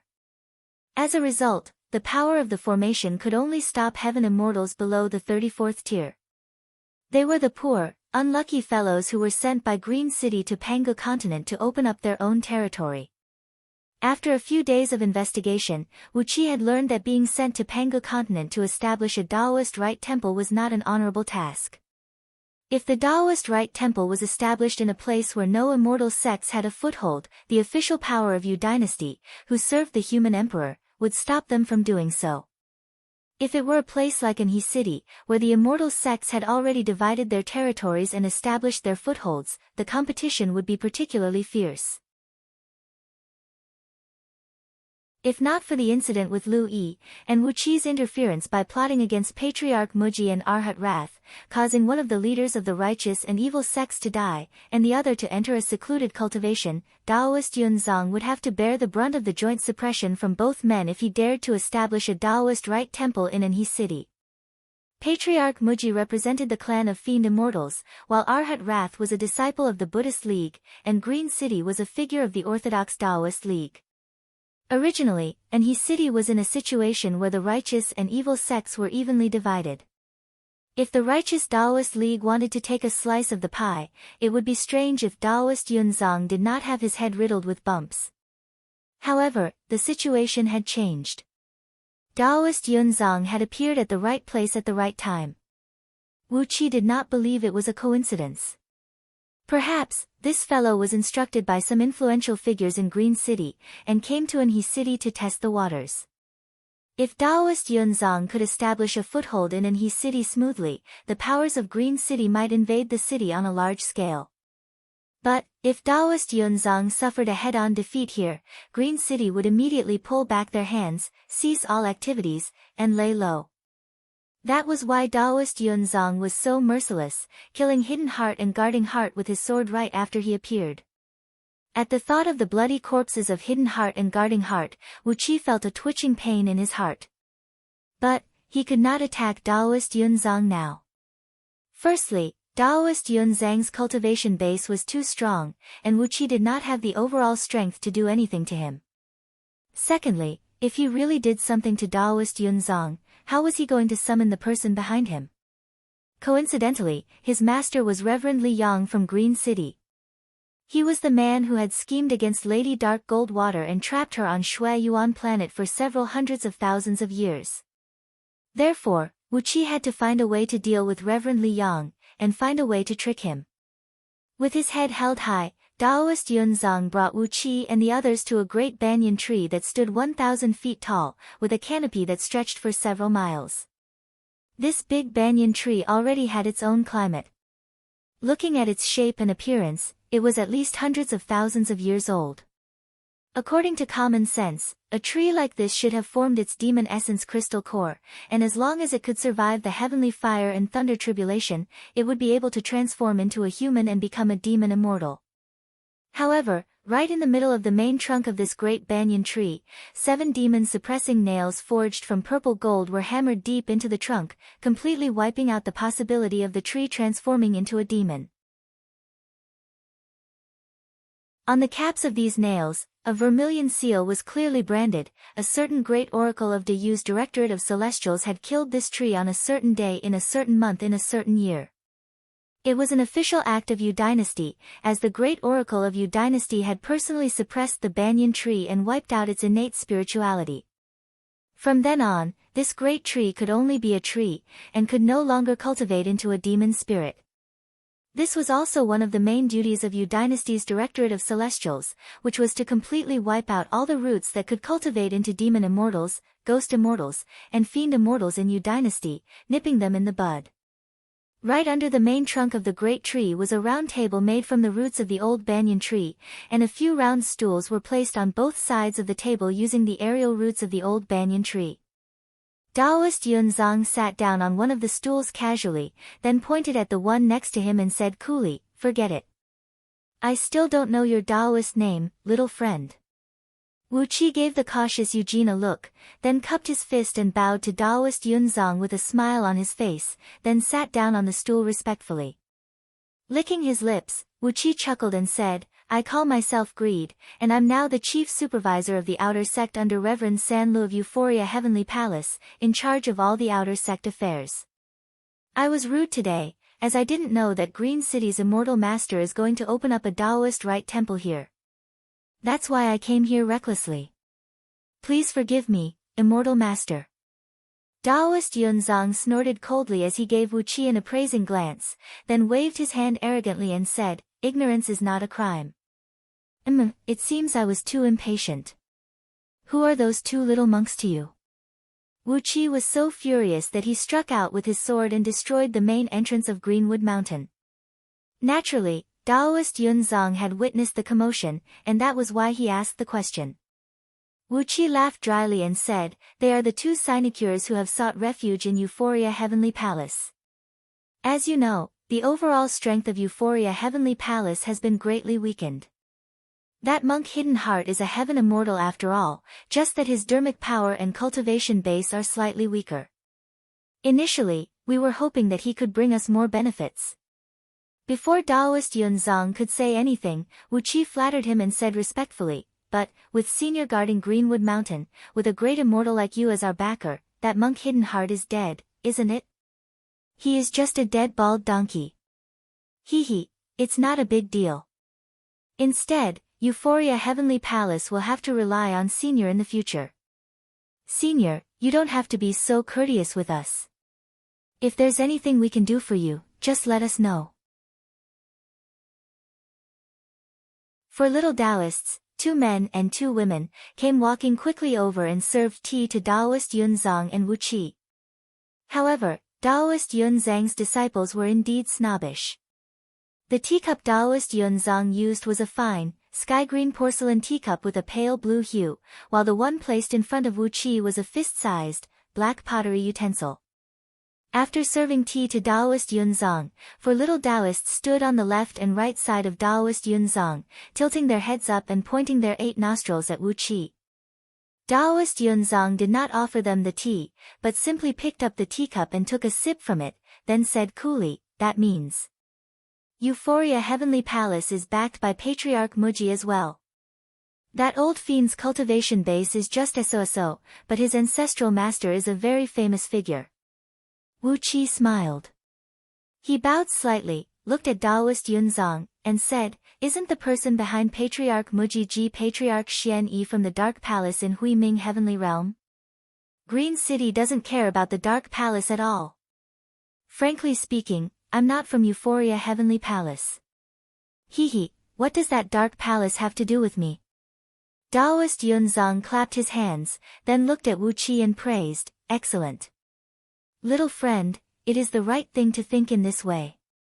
Patriarch Xian Yi is merely a 16th-tier gold immortal, but my master, Reverend Li Yang, is a 7th-tier gold immortal." Wu Qi clapped his hands as well and said, "That's right.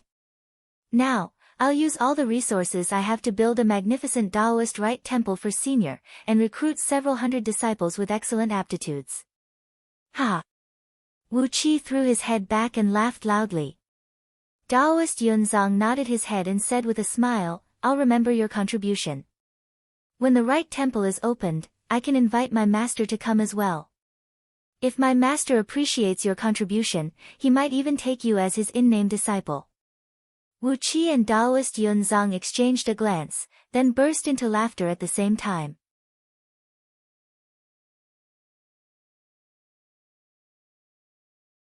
Chapter 443. A white cloud was flying leisurely towards Anhe City. On top of the cloud, Eugene stood carefully behind Wu Qi with his back hunched. He stared at Wu Qi for some time, and at last, he could no longer hold back the doubts in his mind.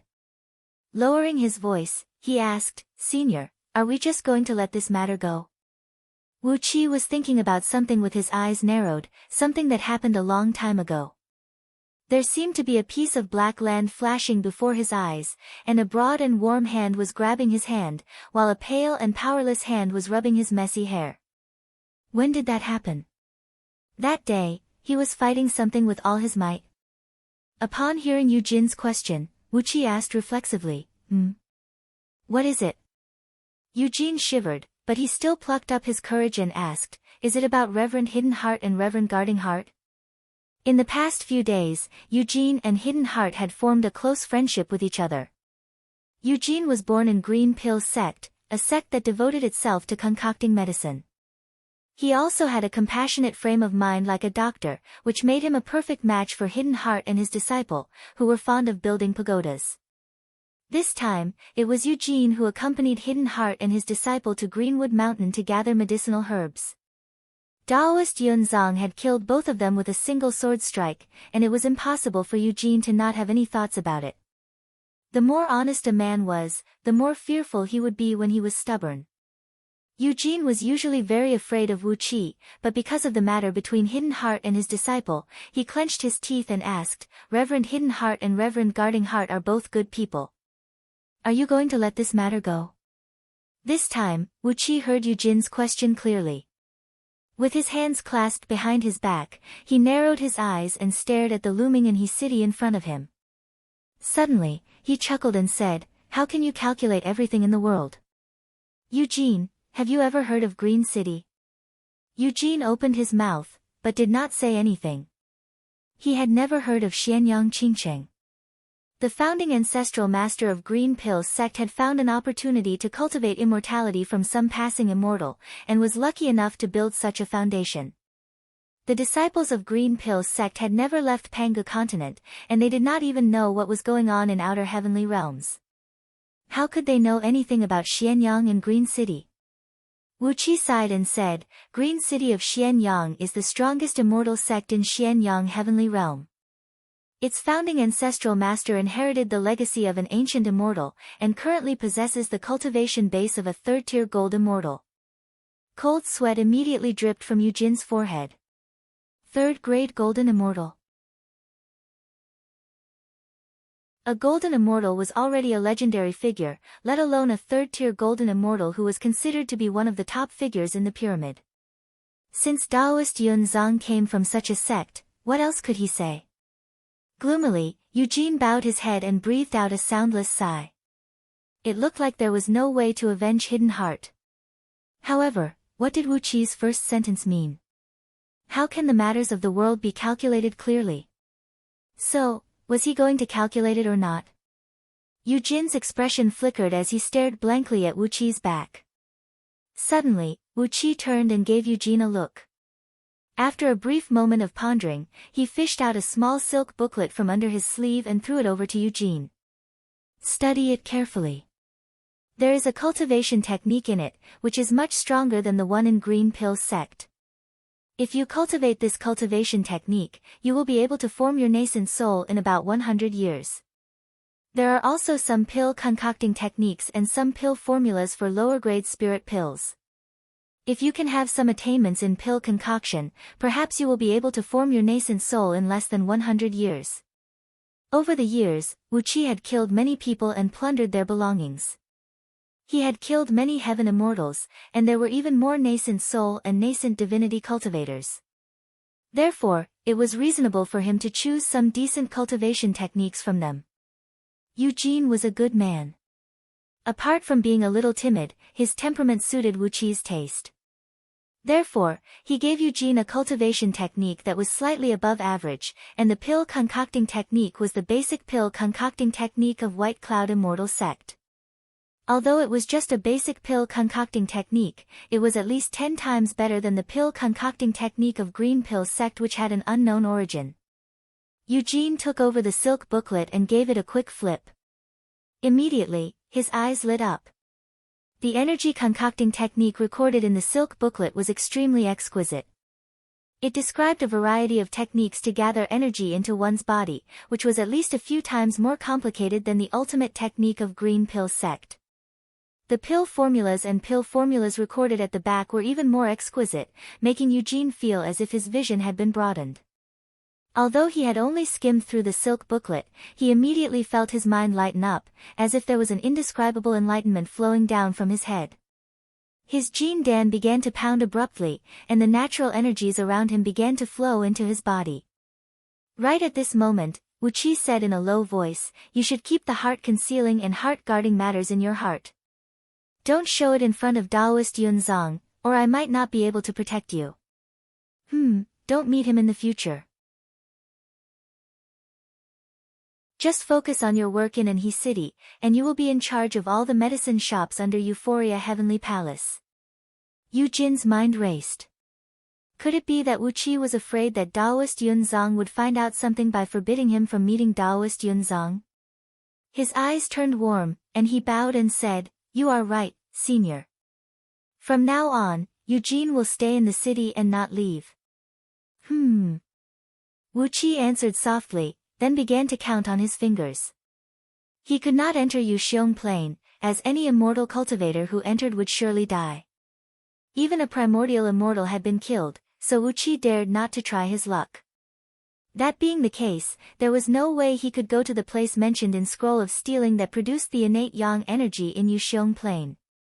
Now, there was only one option left for Wu Qi, and that was to find the trace of innate yang energy produced in the land of 7E Negate Yang, located at the bottom of the dark abyss of the Northern Ocean, according to the Scroll of Stealing. But, where was the Great Desolation Valley? How was he going to get there? Without the map, it was a tricky problem. In the map sold to Wu Qi by the blind old man, there was no mention of the Great Desolation Valley. Anhe City was just a small place on Panga continent, and the cultivators here had never seen the outside world.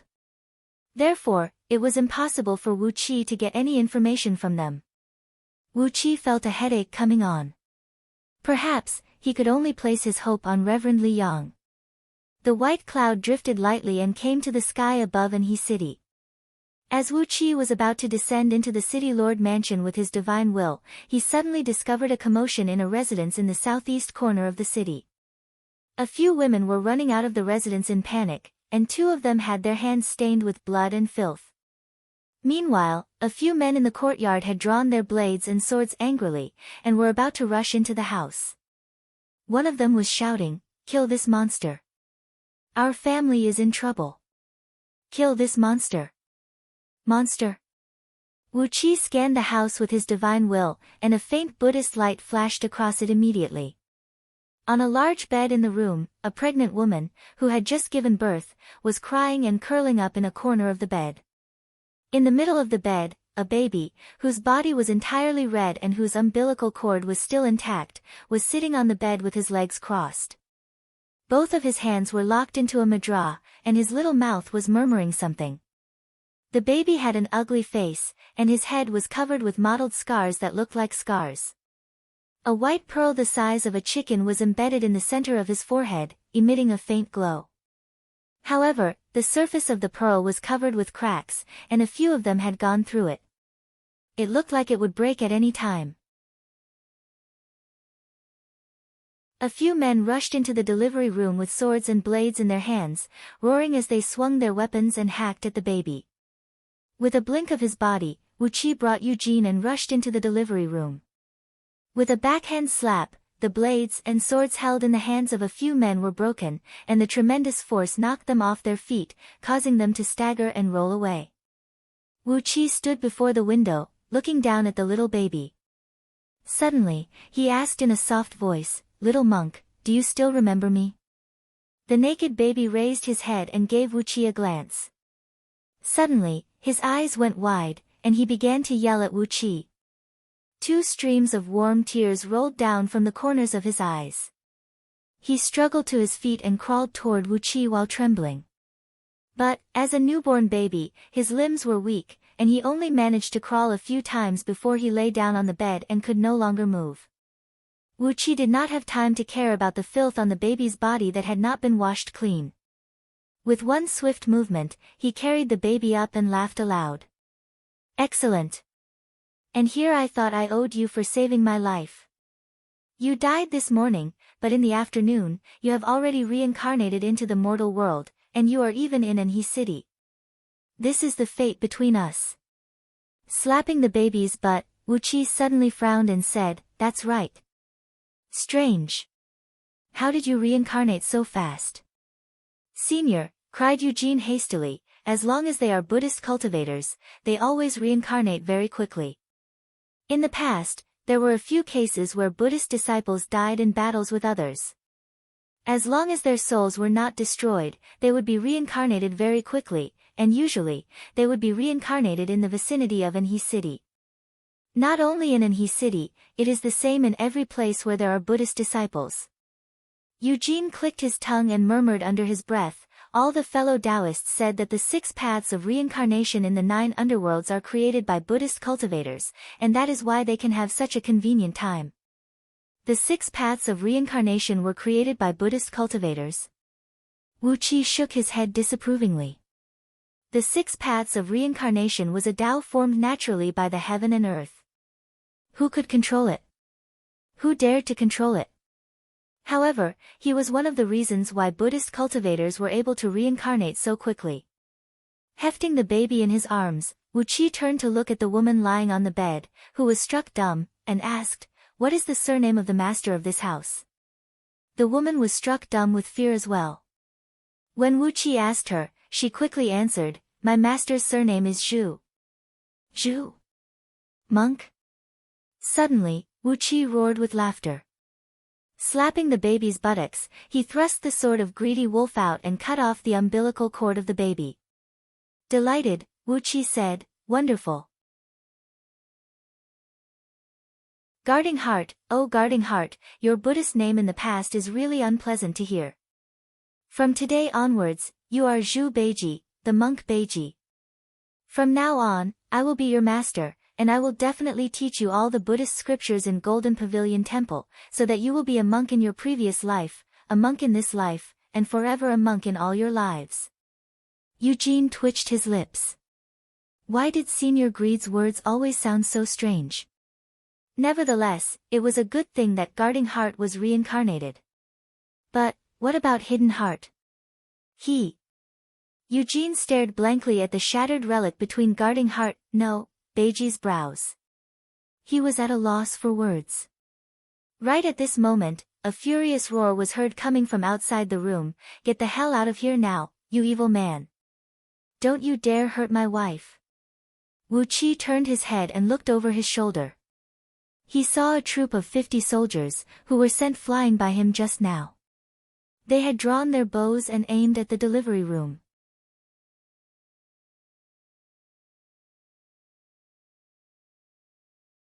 Chapter 444. An official?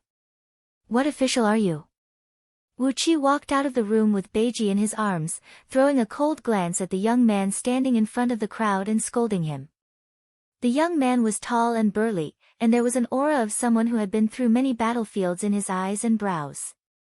Upon seeing Wuqi's reaction, the man clenched his jaws and said, I'm Zhu Linggong, the garrison guard of Anhi city in Anlu County.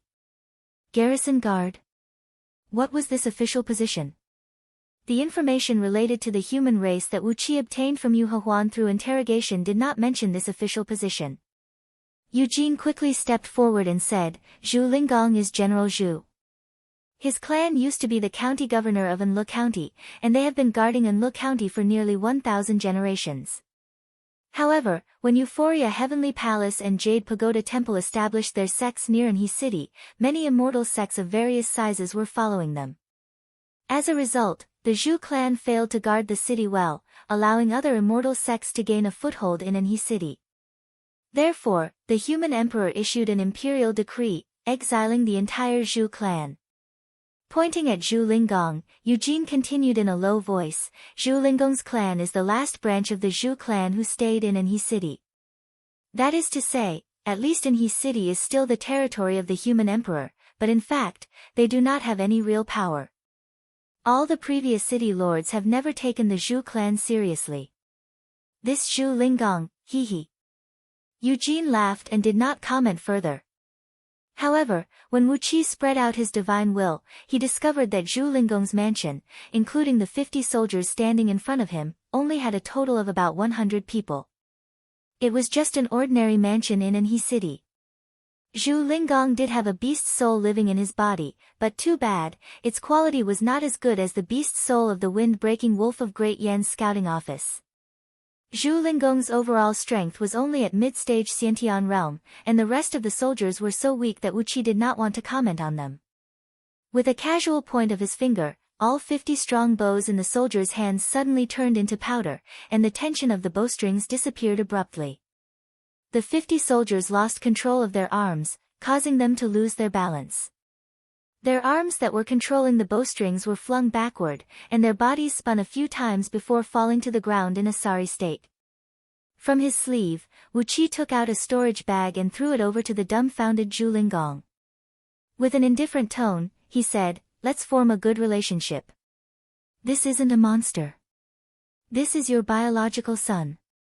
It's just that as soon as he was born, he was possessed by this poor Taoist's disciple, Beiji, and reincarnated into this world. This is your flesh and blood, and also my disciple. This is the fate between you and me. If you have any problems in the future, come and find me." Pointing at his own nose, Wu Qi said, "I'm the one who has the final say in Euphoria Heavenly Palace now, and I should be the one who has the final say in the area 1 million miles around Anhui city. So, do you have anything that I like?" Throwing his head back and laughing out loud, Wu Qi carried the squealing Beiji out of the courtyard. It never took much effort to talk to smart people. Zhu Lingong stared blankly for a while, then hurriedly turned around and chased after him. He grabbed Wu Qi's sleeve and said in a low voice, "Immortal Master, you are fated to meet Duke Ling's beloved son. This is Duke Ling's fortune. Now that Duke Ling has prepared a banquet, please. Wu Qi laughed, then lightly patted Zhu Lingong's shoulder and said, "Come and find me after you've made up your mind. There are gold, silver, jewelry, and all sorts of spirit herbs in that storage bag.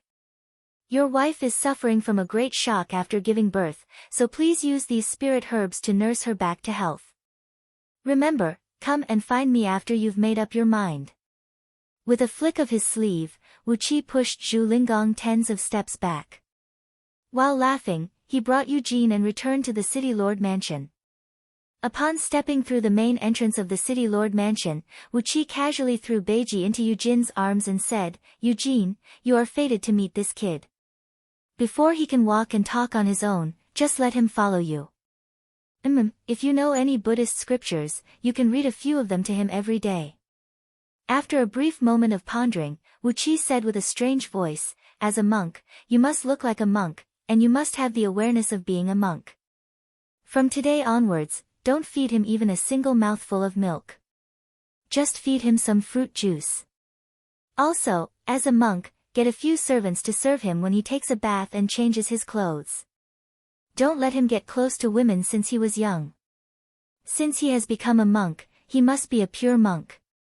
Eugene had just received Beiji when he suddenly heard Wu Qi's order. His hands trembled, and he nearly threw Beiji away. "TSK, a newborn baby doesn't even drink a single mouthful of milk? That's a little too pitiful." Lowering his head to look at Beiji, he saw that the little fellow had a conflicted expression as well. His little face was contorted, and he was glaring fiercely at Wu Qi. Wu Qi chuckled evilly, then removed the string of beads formed from 18 fleshly body sariras he had fused with his transcendence energy, then carefully placed it around Beiji's neck. He said in a deep voice, "Little monk, you sure have reincarnated. Hee, it looks like your Shifu's soul has perished in order to protect you. This is the essence condensed from your Shifu and your fleshly body Sariras. Start absorbing it when you are young. It will save you at least several hundred years of hard work." Beiji held the string of beads tightly with both hands, and 2 streams of warm tears rolled down from the corners of his eyes. Wu Qi pondered for a brief moment, then looked at Beiji and said, "Work harder, and grow faster. If you can reach the cultivation base of your Shifu's previous life, I'll give you a chance to kill Taoist Yunzong with your own hands." Hee. I can't believe Lao Tzu has taken a monk as his disciple. Feeling a little awkward in his heart, Wu Qi twitched his lips and pinched Beiji's cheek, then walked into the backyard of the city lord mansion leisurely. Madman Shui walked over slowly from the gatehouse, chewing on a piece of braised meat. He came before Eugene and gave Beiji a few glances, then said with a crooked smile, "Tsk, this little fellow is a few times uglier than Lao Tzu. Do you want to eat meat? Do you want to eat meat? If you don't talk, I'll think you want to eat meat." Before Eugene could say anything to stop him, Madman Shui pulled off the fattest and greasy piece of meat from the braised meat and shoved it into Beiji's mouth. How could the poor Beiji have the strength to resist Madman Shui, whose cultivation base had improved greatly? He rolled his eyes, straightened his neck, and finally swallowed the piece of fat meat into his stomach. While Madman Shui was torturing Beiji, Lao Ai strode out from a side room, surrounded by a few beautiful female cultivators. Seeing Madman Shui forcing the braised meat into Beiji's mouth, Lao Ai curiously came to Beiji's side.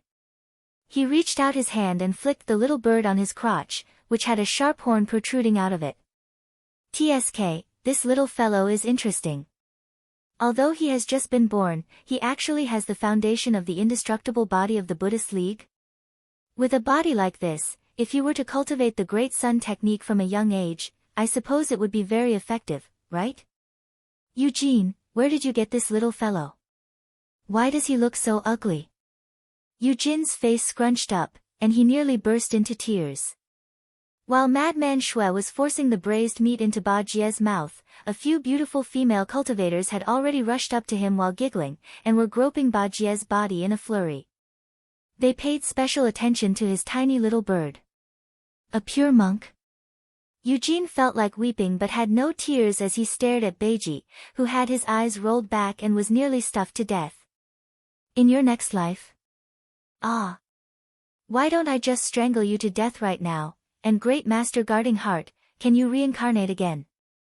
Lao Ai and Madman Shui, who were stationed in Anhe City, had obtained a novel toy. They snatched the custody of Beiji from Eugene's hand, and began to carry out a cultivation plan named Joyful Monk Breeding, according to their plan. It was needless to say how much suffering Beiji would have to go through in the hands of these 2 villains.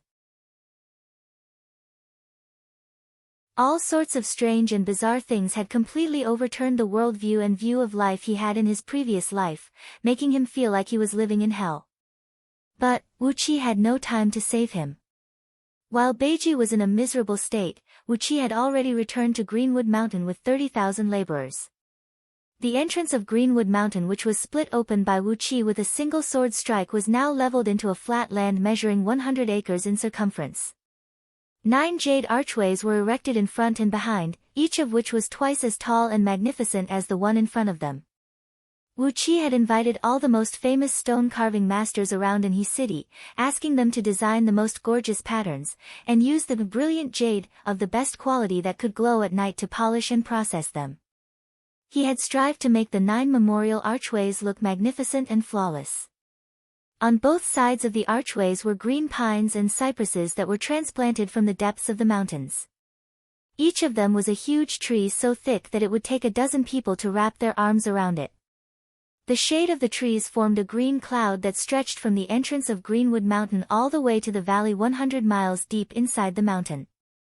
Between the huge trees and under the archways was a tunnel paved with golden bricks. It measured 60 feet wide, and was paved with pure golden bricks. The surface of the bricks was polished so smooth that not even a strand of hair could fit through them. Every brick was carved with fine patterns, and when all the patterns were joined together, they formed a huge pattern of a cloud dragon on the tunnel. The dragon's head was under the first archway, and the dragon's tail stretched into the valley 100 miles away. Under the ingenious design of Wu Qi, the valley of Greenwood Mountain had changed its appearance as well. The valley stretched 100 miles long, and the widest part was over 20 miles wide. From the entrance all the way to the bottom of the valley, a total of 18 magnificent palaces were built, each taller and more majestic than the last. They were built with golden bricks and emerald tiles, silver ingots as the walls, and jade bricks as the floor.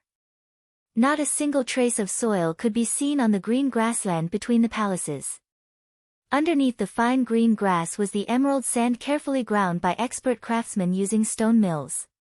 At first glance, one could see nothing but greenery. The greenery made one's heart feel refreshed, and a refreshing aura filled the air. Between the palaces were decorated with countless strange stones and trees, as well as all kinds of exotic flowers and herbs. The huge palaces were connected by a cloud bridge that hovered 1,000 feet above the ground. On top of the cloud bridge, exquisite pavilions made from fine jade were seen hovering. Every place, every step, every glance, everything he saw was a peerlessly ingenious idea, a boundless wondrous realm. He had emptied the storehouses of Euphoria Heavenly Palace, Jade Pagoda Temple, and Golden Pavilion Temple, as well as those left behind by other powers of various sizes. Only then was he able to gather all the precious materials and build such a luxurious Taoist Rite Temple. Fortunately, Taoist Yunzong had 8 disciples, each of whom possessed the cultivation base of heaven immortals. With their full help, as well as the hard work of 30,000 laborers who had a slight cultivation base, the splendid and beautiful Taoist Rite Temple finally took shape in 3 months. When the main building was completed, all that was left were pots and pans, cloud beds, chairs, candlesticks, incense burners, murals, and many other decorations. All of these could be found in Euphoria Heavenly Palace, Jade Pagoda Temple, and Golden Pavilion Temple. Wu Qi had emptied all the decorations in those palaces, then selected the most luxurious ones to fill the Taoist Rite Temple.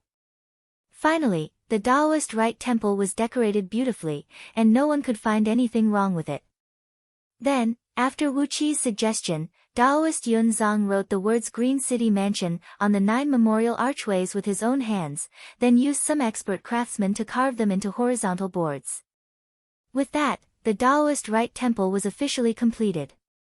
Over the past 3 months, Wu Qi had been working day and night to build the Taoist Rite Temple. Taoist Yunzong had seen it with his own eyes, and remembered it in his heart. As a result, his favorable impression toward Wu Qi was completely indescribable. If not for the help of Wu Qi, a local tyrant, Taoist Yunzong would not have been able to come here with 8 disciples and 4 Taoist apprentices. He was so poor that he even planned to rob a cave abode to stay temporarily. How could he have expected that in just 3 months, there would be such a splendid Taoist Rite Temple waiting for him to preside over? Hovering in midair, Taoist Yunzong looked down at the glittering Taoist Rite Temple with a great mood. He could not help but sigh contentedly. Wu Qi, who had been busy for 3 months, came before Taoist Yunzong, bowed and said, "Senior Immortal, is it time for us to send out invitations and invite our fellow Taoists to attend the opening ceremony?" Taoist Yunzong raised his brows, stuck out his chest, and said with a loud laugh, "Of course." Therefore, Wu Qi smiled and did not say anything, stepping aside.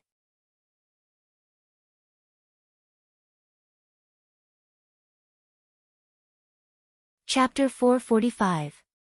Accompanying Taoist Yunzong, Wu Qi took a stroll in Green City Mansion. The scenery was beautiful everywhere, and the scenery changed with every step they took. In order to design this Taoist Rite Temple, Wu Qi had brought out all the advantages of the gardens in Jiangnan that Lu Xiaobai had designed in his memory. To describe it with an inappropriate phrase, it was truly a thrilling journey, and every step they took gave people a different feeling. Taoist Yunzang's face was flushed, and he was emitting a faint glow. Under Wu Qi's guidance, he was touring around the mansion in a relaxed and happy mood. It was so beautiful that no words could describe it. The magnificence, and extravagance of this Taoist right temple was 100 times beyond Taoist Yun Zhang's expectation. Never in his wildest dreams did he expect that with the help of Wu Qi, he could actually manage such a Taoist right temple in just 3 short months. The furnishings in the palaces and pavilions, the beds, the benches, the tables, and even the writing brushes, pen holders, paperweights, bookmarks, and even the axes used to chop firewood in the kitchen, were all exquisite and time-honored items that were crafted with many precious materials. Among them, the various items looted from Euphoria Heavenly Palace were even more precious. They were dazzling, and this was the best way to describe them. Euphoria Heavenly Palace was a sect of the Evil League, and it mainly practiced dual cultivation techniques. On top of that, Lady Qiao was a lady with a temperament of extravagance. Therefore, the furnishings in the palace were all extremely luxurious. For example, the cloud bed placed on the dais in the first great hall of Green City Mansion was carved out from a piece of purple jade essence, measuring over 100 feet in circumference. At its core was a piece of Purple Palace Divine Jade Essence, which could condense energy and nourish one's life force, and was extremely beneficial to the immortal soul of an immortal cultivator. That piece of Purple Mansion Divine Jade Essence was about 10 feet in size, and there was a piece of the same size in Green City. However, it had been cut into over 20 hassocks, which were distributed to a dozen elders and a few core disciples of Green City. How could it be compared to Euphoria Heavenly Palace, which carved it into a cloud bed for them to use? Furthermore, he was being ordered around by only one person. By offering this piece of Purple Palace Divine Jade Essence to the elders of Green City, it would be a great merit, and Taoist Yun Zhang would be rewarded handsomely with cultivation techniques, immortal pills, immortal items, and many other things. And in the 18 palaces and pavilions of this Qingqing villa, there were many such rare items. From this, it could be seen that Panga continent was rich in natural resources, and that Euphoria Heavenly Palace and the other sects had reaped a great harvest after entering Panga continent. Taoist Yun Zhang pinched his fingers and did a quick calculation in his mind. If he were to work hard and manage the business step by step, it would take him at least several periods of time. And now, with Wu Qi's help, he had accumulated such a large fortune in just 3 months. Taoist Yun Zhang's hands, feet, and heart were trembling. He began to look forward to the reward he would receive after he presented this Taoist right temple to the seniors of his sect. At the same time, from the disdain he had for Wu Qi in the beginning, it was soon replaced by admiration, and then gratitude. Now, he even began to regard Wu Qi as his best friend. Of course, Taoist Yun Zhang knew that Wu Qi had done all this for the sake of Green City behind him. Even so, Wu Qi had done him a great favor, so great that Taoist Yun Zhang was too embarrassed to say that he would take Wu Qi as his disciple. In his opinion, Wu Qi was a reasonable and capable man, and he should recommend him to his master. Taoist Yun Zhang had his own plan as well. If he took Wu Qi as his disciple, he would have a disciple who could do things, and it would be of great help to him. But, if he had a junior brother who had a good relationship with him, who was capable of doing things, and who was appreciated by his master, would that not bring him even greater benefits? In Green City, having a formidable disciple and a junior brother who had a good relationship with him were two completely different concepts. When he thought of the benefits, Taoist Yun Zhang could not help but burst into laughter. Coincidentally, Wu Qi had brought Taoist Yun Zhang to the last hall, and was gesticulating while introducing the various benefits of this hall to him. Suddenly, he saw Taoist Yun Zhang burst into laughter. "Why are you laughing, Senior Immortal?" Wu Qi asked hastily. Taoist Yun Zhang gave a few loud laughs, then patted Wu Qi's shoulder and praised, "Fellow Taoist Greed, from now on, we'll be talking as equals. Don't call me Senior Immortal anymore, or else you'll be treating me like an outsider. Oh, I'll have to rely on you a lot for this matter. I hope you'll accept this small gift." Then, Taoist Yun Zhang stretched his hand forward and grabbed a crimson immortal sword, which was bursting with bright sparks. Pointing at the immortal sword complacently, he said with a smile, "This immortal sword is personally crafted by me, and it has been with me for 10 periods. Currently, its item spirit has cultivated to the overall strength of a 33rd tier spirit immortal, but no one has managed to refine it. Today, I'll give it to fellow Taoist Greed. Wu Qi was struck dumb, then hastily put on a flattered look and cried out, I dare not. I dare not. This is an immortal item. How can I accept such a generous gift from you, Senior Immortal? Taoist Yunzong pretended to be angry and cried out, Senior Immortal. Just call me fellow Taoist. If fellow Taoist regards me as a friend, you must accept this flaming magpie sword. Otherwise, I won't accept it. Wu Qi resisted for a while, then finally put on a look as if he could not resist Taoist Yunzang's kindness. Reverently, he took over the sword. Under Taoist Yunzang's guidance, Wu Qi activated the item spirit in the sword with his own blood essence, then branded a thread of his divine will into the sword spirit. As the immortal sword was personally crafted by Taoist Yunzang, Wu Qi did not face any difficulty in refining it, and the sword spirit was very obedient.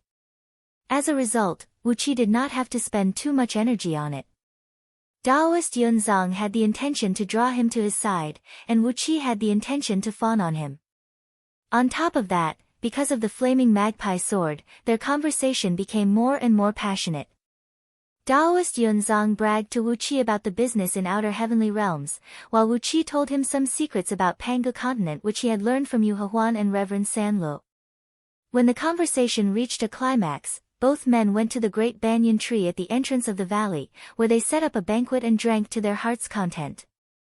When they were a little tipsy, Wu Qi once again mentioned the matter of inviting the seniors of his sect in Green City to watch the opening ceremony. Taoist Yunzang applauded, agreeing with Wu Qi's suggestion. But, when it came to the specific implementation, a troubled expression appeared on his face. He frowned and did not say anything for a long while. After a while, Taoist Yunzang lowered his voice and told Wu Qi a few things with a bitter smile on his face. The reason why Taoist Yunzang came to Greenwood Mountain in just 10 days to seize the territory was because he was sent by someone. The one who ordered him to seize the territory in Greenwood Mountain was his senior brother, Taoist Yunzang. Taoist Yunzang possessed a cultivation base of 27th tier heaven immortal, while Taoist Yunzang had steadily attained the overall strength of 25th tier heaven immortal. 3,000 years ago, Taoist Yunzang and his senior brothers came to Panga continent to replace the previous batch of disciples from Green City and establish a new Taoist Rite temple. It was extremely difficult for an immortal sect to establish a Taoist Rite temple and establish their own territory on Panga continent. Especially for an immortal sect like Green City, which was guarded by a gold immortal, it was the target that Yu dynasty paid close attention to.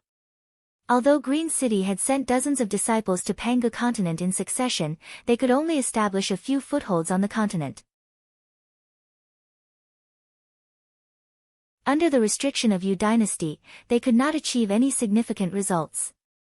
Taoist Yunzang and Taoist Yunzang did not get along well with each other, and the clans behind them were competitors. As a result, their relationship was very bad. Taoist Yunzang was the leader of the 36 fellow disciples on this trip to Panga continent, and he had become the unluckiest one among them. He was the one who had to bear all the risks, hardships. As a result, Taoist Yunzang immediately sent Taoist Yunzang here to establish a Taoist Rite temple. But, anyone with a discerning eye could tell that the current lack of power around Anhui city was only temporary.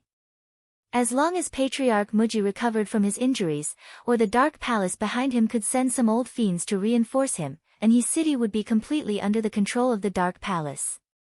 If Taoist Yunzang came here to establish a Taoist sect at this time, wouldn't that mean he was going against Patriarch Muji? Green City's overall strength could not affect Hui Ming Heavenly Realm, and its mighty reputation could not frighten the group of fiend immortals from the Dark Palace. Patriarch Muji was from the Fiend League, and when he found out that a cultivator from the Righteous League had appeared in the territory that he had fought painstakingly for, he would not mind killing Taoist Yunzang. Senior brother Yunzang, hee. Taoist Yunzang grinned coldly and said, he sent me here to die.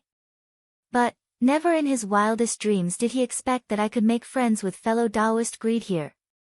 With a sincere smile on his face, Wuqi said seriously, Green City is the #1 immortal sect in Xianyang Heavenly Realm, and it cultivates the cultivation technique of the profound sect. Although my cultivation base is weak, I have the heart to improve myself. Since we can meet each other, it is fate that brought us together. Naturally, I will do my best to help fellow Daoist. Daoist Yunzong nodded satisfyingly. He sighed and said, without the sect's decree, I can't return to Xianyang Heavenly Realm and report what happened here to my master, or else I will be severely punished. However, the formation that communicates with the sect is in the hands of senior brother Yunzong. I don't want to share the credit with him. Wuqi nodded silently. With his help, Daoist Yunzong would be able to take over Anhe City.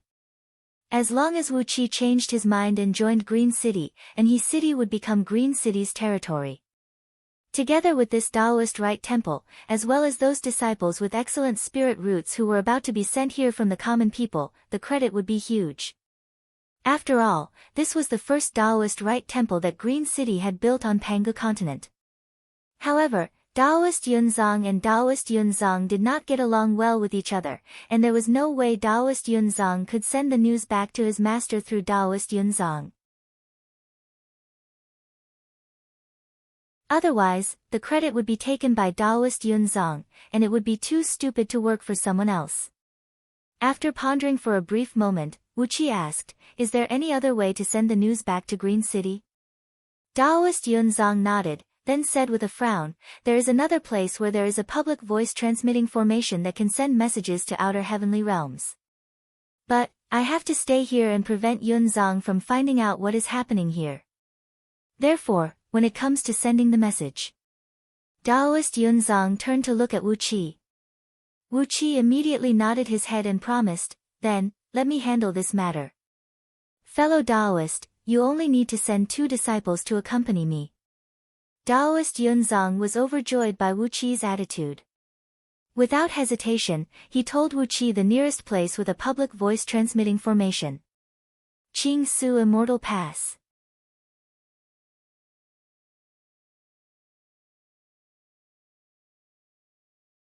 Chapter 446.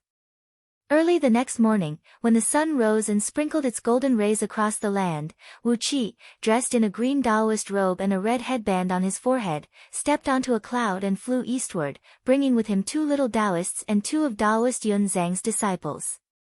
They traveled eastward from Anhe City, crossed 17,000 lofty mountains, crossed 4,900 great rivers, and passed through the territories of 7 provinces of Yu dynasty.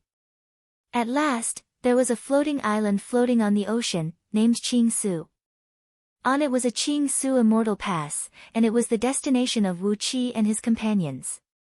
Among the 5 of them, the 2 little Daoists were the attendants whom Wuqi brought out from Anhe City, and they both possessed the cultivation base of Jin Dan realm. Their true forms were actually 2 celestial fiend puppets. As for Daoist Yunzang's 2 disciples, Shui Xian and Shui Yi, they were the 2 weakest heaven immortals under Daoist Yunzang. They had transcended their heavenly tribulations 100 years ago, and successfully stepped into the ranks of heaven immortals. If Shui Xian and Shui Yi were in a place like minor heavenly circle realm, they would be powerful enough to establish their own sects, and if Daoist Yunzang were in Puyo heavenly realm, he would have the overall strength of the founding ancestral master of one of the 10 great immortal sections. But in Green City, they were the most inconspicuous disciples, and all they could do was run around and run errands. When they set out, Shui Xian and Shui Yi were in high spirits, and they were very polite to Wuqi. They did not show any disrespect to Wuqi just because of his low cultivation base. Both of them knew very well that their master had won a great fortune this time. Once he really established his base in Anhe City and seized the foundation of 1 million miles in circumference, the reward he would receive would be extraordinary. Both of them would have a great rise in status, and they would receive great benefits as well. All these benefits came from Wuqi. It was Wuqi's cooperation that allowed them to open up a great situation in just 3 months, which was beyond their wildest imagination. As long as the elders of Green City arrived and Wuqi told the fiend immortals of Dark Palace that He City had always been Green City's territory, Green City would gain the upper hand in terms of morality and justice. With Green City's formidable overall strength, they would be able to firmly occupy He City. This was a big piece of fat meat. These were all given to them by Wuqi.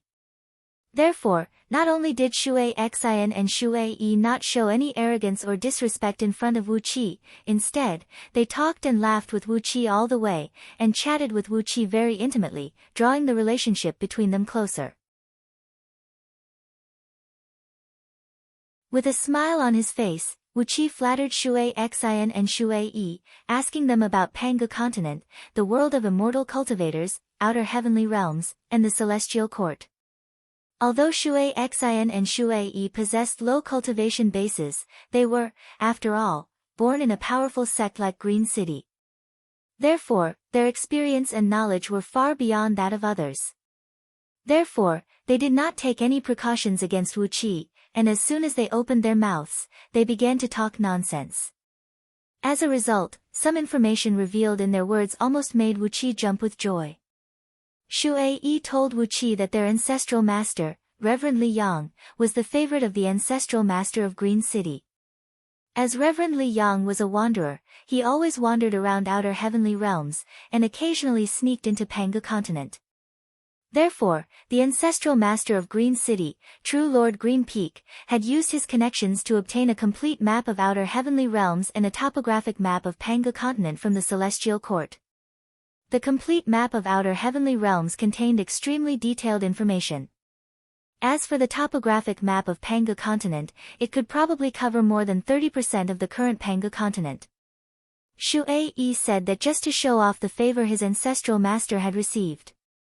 But when Wuqi heard that, his heart skipped a beat, and he managed to hold back the cheer that was about to come out of his mouth. A complete map of outer heavenly realms? A map of more than 30% of Panga Continent? That was more than enough. With this map, it should not be difficult for him to find the great desolate Autark Valley, and the dark abyss of the Northern Ocean. As long as he could plot against Reverend Li Yang in He City, Wuqi would be able to go to the Northern Ocean and search for the innate Yang energy with a peace of mind. Once the yin and yang energies and the energy of 5 elements were gathered, he would shatter his innate nascent soul and form his innate nascent divinity, and then... A faint smile emerged on Wuqi's face. Suddenly, he pointed at a lofty mountain that towered into the clouds and said, "Fellow Taoists, we've been traveling for more than half a day. Why don't we go up there and have some wine and fresh fruits, and enjoy the scenery?" Shui Xian and Shui Yi were instructed by Taoist Yunzong to go out this time, and everything was decided by Wuqi. They only needed to point out the direction to Qingsu Immortal Pass. Therefore, when Wuqi said that they had been flying for more than half a day, they decided to take a rest in the lofty mountain in front of them. After all, they did not have to be in a hurry to send a message to Green City. Even if Reverend Li Yang received the message and came here immediately, it would be a few years later. There was no need to be in such a hurry. The group of 5 descended on the cloud and landed on the mountain peak. 2 little Taoists brought out a round table and stool, and served Wuqi, Shui Xian, and Shui Yi. Shui Xian and Shui Yi picked up their wine bowls and glanced at the picturesque scenery around them. They could not help but exclaim in admiration. The lofty mountain was the tallest mountain within 10,000 miles of the area. As far as the eye could see, the peaks and valleys looked like a cluster of mountains, and the waves looked like furious waves. Clouds and mists hovered above the mountains and rivers. It was indeed a beautiful scenery. Wuqi picked up his wine bowl and said politely, "Fellow Taoists, we hit it off at first sight. Come, let's drink to our heart's content." Shui Xian and Shui Yi raised their wine bowls and burst into loud laughter, clinking their bowls with Wuqi's, then opened their mouths and poured half a liter of wine into their mouths. It was a fragrant aroma that came straight from one's internal organs, drifting out through the pores and reaching a distance of 20 to 30 feet away. It was an indescribable fragrance. The aroma made Shui Xian and Shui Yi stare blankly, and suddenly, they fell to the ground. Wu Qi threw away the wine bowl and rose to his feet slowly, staring coldly at Shui Xin and Shui Yi. He cupped his fist and said with a sigh, Actually, there is no enmity between you and me. But, who asked you to come from a poor background? Are you from Green City? Your master has even killed Hidden Heart and Guarding Heart, who saved my life. You can't blame me for this. The bodies of the two little Taoists who served beside him twisted, then slowly expanded and transformed into two celestial fiend puppets, each standing 10 feet tall and with a bronze body. Wu Qi pointed his finger at Shui Xin and Shui Yi. Immediately, the two puppets transformed into two afterimages and plunged down, easily fusing into their bodies. A strange chewing and swallowing sound rang out from within their bodies.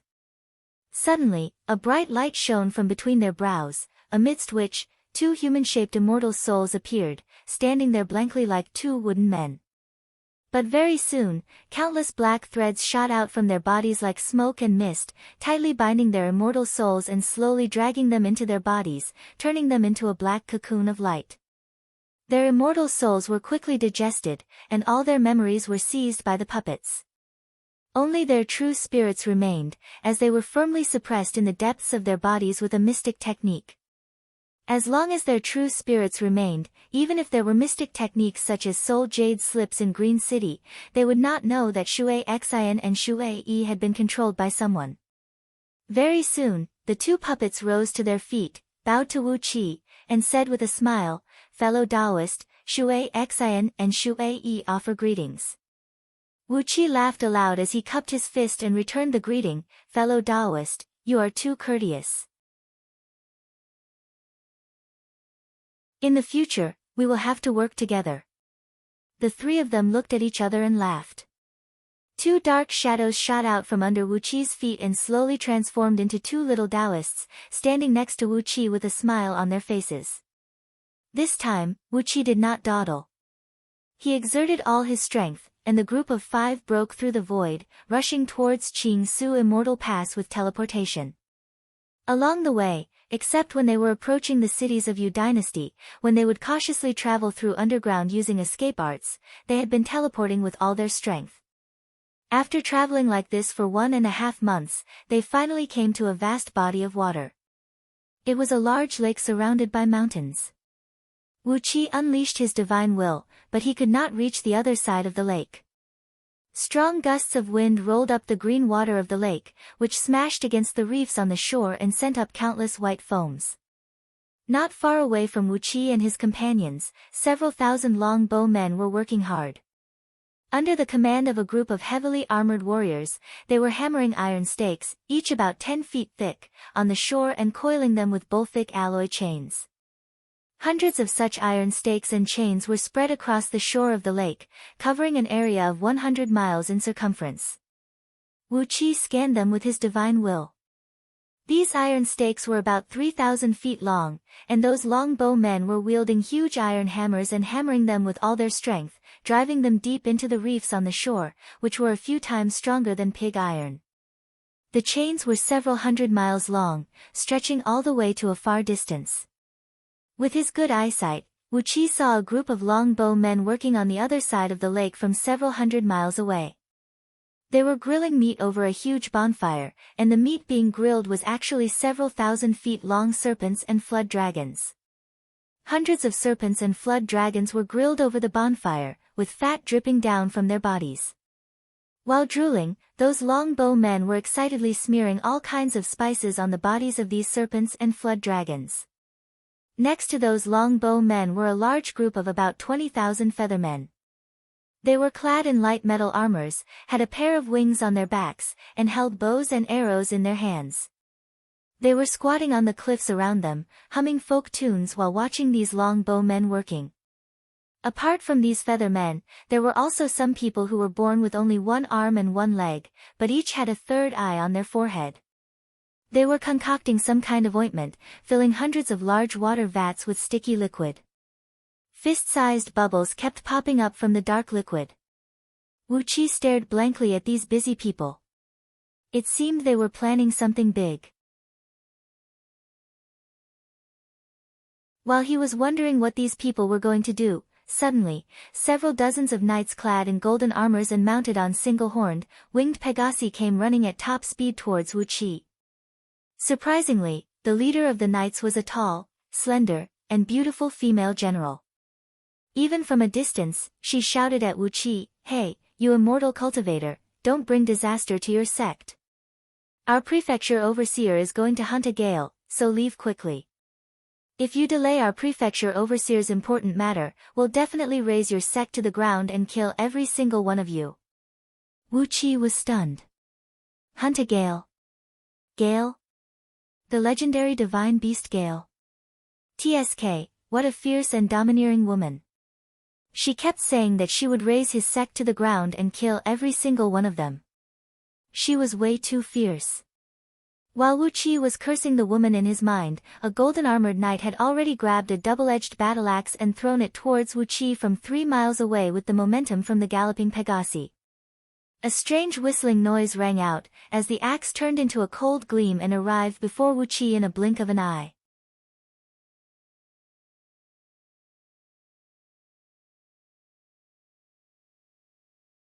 Chapter 447. Wu Qi gave a cold snort and pointed his finger forward. When the 3 javelins were still over 1,000 feet away from him, they suddenly froze in the air. Then, he slightly waved his finger. Along with a shrill swishing noise, the 3 javelins darted back at him at a speed that was tens of times faster than when they came, reaching right in front of the burly man. Up in the air, the woman's eye corners twitched with anger. She pointed her finger at Wu Qi and roared, "How dare you? How dare you kill my general right in front of me? You thief, tell me your name if you have the guts." For the span of a few breaths, Wu Qi casually punched out with his fist. The pure strength of his fleshly body shook the surrounding air violently, and the pillar of wind collapsed with a loud boom. The raging force of the wind transformed into countless wind blades that scattered in all directions, and even the ground was sliced and thinned by the wind blades. Dust rose in all directions. Sand and stones wrapped Wu Qi and his companions, making their silhouettes blurry and indistinguishable. Shui Xian flashed across the air and darted in front of Wu Qi. A deafening boom rang out like the ringing of a giant bell. The double-edged battle-axe exploded into pieces on Shui Xian's body, splashing all over the ground. The burly man who threw the battle-axe roared out in shock. Refusing to believe what just happened, he took out another 3 javelins and threw them towards Wu Qi. Unwilling to let Wu Qi go just like that, the girl flapped the green wings on her back, turned into a beam of green light, and followed closely behind Wu Qi. Shaking his head, Wu Qi gave a long and sonorous roar. Suddenly, a large cloud of earth energy rushed out from under his feet. Along with a deep buzzing noise, the earth energy was transformed into magnetic force by Wu Qi. Bringing up a dazzling dark light, he wrapped Shui Xian, Shui Yi, and the 2 Daoist boys with his sword and flew tens of miles away in a flash. He shouted coldly, "I won't bother with a woman like you. Damn it, I didn't check the almanac when I went out, and I bumped into you bastards." The sword power landed on Shui Xian and Shui Yi's body. Along with a shrill swishing noise, the sword power was shattered and absorbed the surrounding air, transforming into tens of bull-thick, miles-tall tornadoes, spinning swiftly around Wu Qi and the others.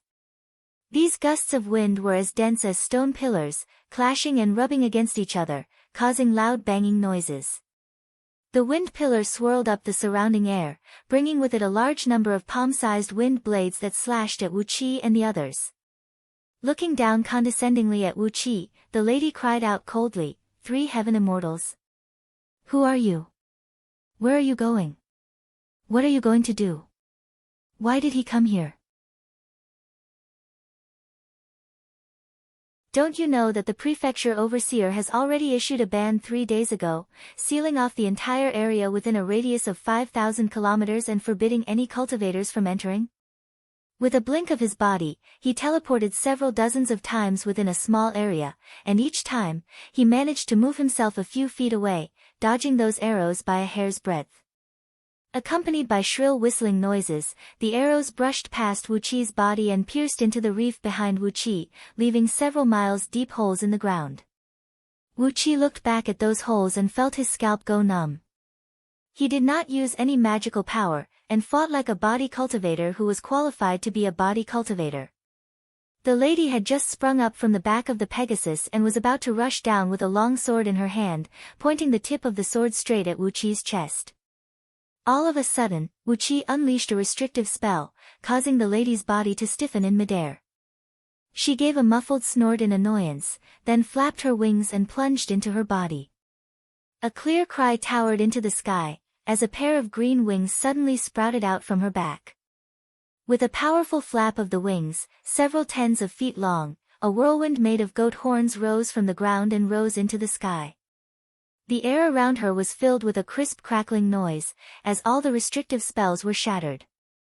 The lady transformed into a green shadow and shot up into the sky, hovering several miles above the ground. However, Wuqi's cultivation base was very strong now, and with the help of the magnetic force of the earth, his speed was far faster than any ordinary escape beam. The lady had pursued Wuqi for over 10,000 miles, but she could never get close to Wuqi. On the contrary, Wuqi had gradually pulled a distance of nearly 100 miles away from her. The lady was infuriated, but she had no choice but to turn around and fly back unwillingly. Riding on the Pegasus, the lady warrior came to less than 300 feet away from Wuqi, frowning as she looked at the place filled with dust. Wuqi snorted coldly. He parted the water will and water heart, then leaned forward and dashed out, leaving dozens of afterimages behind him. In just a blink of an eye, he had come before the lady.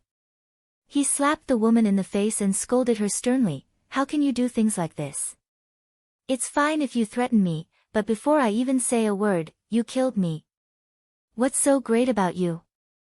Between the eyebrows, eyes, throat, heart. Despite the distance of over 100 miles, these feathered men's arrows were so accurate that even Wuqi was shocked. Wuqi snorted coldly, looked at the lady and growled, "Do you think only you have the right to curse and kill people? How can there be such a rule in the world?" Wuqi was infuriated. This burly man really had a death wish. He had spared his life, yet he still dared to speak ill of him. With such a high speed, even those burly men, whose overall strength was not weaker than nascent soul cultivators, did not have the time to react. 3 javelins shot out and came right in front of the burly man's face, sticking closely to his face. As the Pegasus he was riding sped forward, it was as if the javelins were glued to his body. The man was so frightened that cold sweat kept breaking out from his body, and his forehead was dripping with sweat. However, as Wuqi's fleshly body had broken through to the 35 transformations of Heavenly Dragon, the toughness of his fleshly body was beyond anyone's imagination, while Shui Xian, Shui Yi, and the 2 Taoist boys were celestial fiend puppets. They did not have fleshly bodies, but puppets that were 100 times tougher than magical treasures and spirit items. When the wind blades hacked on their bodies, they only produced shrill, unpleasant noises of friction and produced large amounts of sparks, but failed to hurt even a single hair on their bodies. The woman yelled out, "That feels great." Behind her, a green halo emerged, and the huge, green, bird-shaped beast's soul soared into the sky. Countless green light beams darted out of the beast's soul and drilled into the woman's body. Suddenly, the girl's speed increased by more than 10 times. Before Wuqi could throw out his fist, she had already punched 3 times in a row on Wuqi's chest. Each of the punches was as heavy as Mount Tai, and in each of them came an extremely sharp and explosive energy of green element, which came with a tremendous spiraling force, and smashed into Wuqi's body. Suddenly, the sound of footsteps rang out from a distance. Upon hearing the whistle, those longbow men, who were working hard to drive the iron stakes into the ground, threw down their tools and rushed over. It would have been fine if these longbow men did not move, but as soon as they did, a gust of wind immediately formed around them. Strong gusts of wind rose from under their feet, lifting their huge bodies that stood over 10,000 feet tall as they roared and charged towards Wuqi. "No one in the entire Feng province has ever dared to make fun of me," Feng Qinggu. The leader of the team, the female captain, gave a furious cry. Her slender and strong legs clamped down on the Pegasus, then she sped up and rode towards Wu Qi. When she was still about 1 mile away from Wu Qi, she pulled out the sword hanging on her waist and swung it horizontally across the air. A beautiful green bird shaped like a wand suddenly flashed behind her, and a clear cry rang out.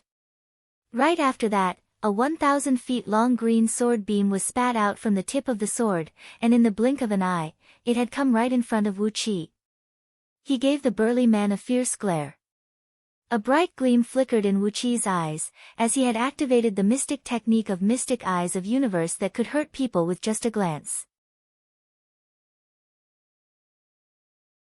His glare made the burly man and Wu Qi's eyes meet, and they immediately felt as if they were in the 18th level of hell, with countless little ghosts carrying countless blades, spears, swords, and halberds, cutting and hacking crazily on his body. In an instant, countless tiny bloody wounds appeared on the large man's body. In the blink of an eye, the large man's body suddenly disintegrated, and a bloody soul appeared in broad daylight. After letting out a mournful howl, it suddenly turned into a wisp of green smoke. Wu Qi fled at an incredible speed. The woman only saw a blur before Wu Qi fled several tens of miles away. The sound of hooves thundered out like thunder as several dozens of golden-armored knights rode over. Cautiously, they stopped about 1,000 feet away from Wu Qi, pulled out their weapons, and stared coldly at Wu Qi. Flustered and exasperated, the burly man grabbed the 3 javelins that were almost glued to his face, pointed them at Wu Qi, and growled, "You bastard! Tell me your name." Wu Qi did not move, and neither did Shui Xian. Shui Yi took a step forward and stood shoulder to shoulder with Shui Xian in front of Wu Qi. Among the several thousand longbow men, a dozen of them had an aura comparable to that of heaven immortals. Among the tens of thousands of feather men, there were also a few who had the aura of a heaven immortal. On top of that, the woman in front of him was terrifyingly fast, and her strength was not to be underestimated. Immediately, Wu Qi gave up the impulse to argue with these people. Wu Qi performed an incantation gesture with both hands, pointed his finger at the woman, and cried out sternly, "Freeze!" With a muffled snort, Wu Qi was knocked flying backward and slammed heavily into Shui Xian and Shui Yi. The innate yin energy in his body surged, and suddenly, Wu Qi's body became several hundred times softer and more feminine than the water of extreme yin. His body was wriggling slightly, and in the instant of the collision, his body vibrated hundreds of thousands of times. In just a blink of an eye, the 3 powerful forces that the woman had smashed into his body were expelled out of his body and sent into Shui Xian and Shui Yi's body. Staring at Wu Qi, the woman clenched her jaws fiercely, then suddenly gave a shrill whistle. The woman reacted very quickly. As soon as Wu Qi slapped her, she immediately gave a backhand slap and parried Wu Qi's palm. Wu Qi gave a startled cry and gave her another slap with his left hand. However, the woman was a little faster than Wu Qi. She parried Wu Qi's slap again, then thrust her palm towards Wu Qi's face. Wu Qi gave a furious roar. His arms moved like a gust of wind, leaving numerous afterimages behind as he transformed into 1,000 armed guanyin, thrusting his fists down like shooting stars. Loud flapping noises of wings echoed out, as several tens of thousands of feathermen from several hundred miles away soared into the sky. Like a large dark cloud, they let out cheers of joy and swarmed towards Wu Qi from all directions. While they were still over 100 miles away from Wu Qi, a dozen feathermen with very strong cultivation base had already drawn their bows and shot several dozens of arrows towards Wu Qi like a storm. The furious voice of the lady could be heard echoing through the air, "Pass my order." That evil Taoist must have gone to Qing Su Immortal Pass to run some errands. Order the guards of Qing Su Immortal Pass to capture him alive. I'm going to skin him alive. Shui Xian and Shui Yi gave a loud cry. Their bodies shot backward like cannonballs, smashing brutally into a lofty mountain several tens of miles away. A loud boom rang out as the mountain, which stood several miles tall, crumbled abruptly. Countless fist-sized rocks shot in all directions. Shui Xian and Shui Yi had transferred all the strange forces in their bodies out, then their bodies flashed and returned before Wu Qi.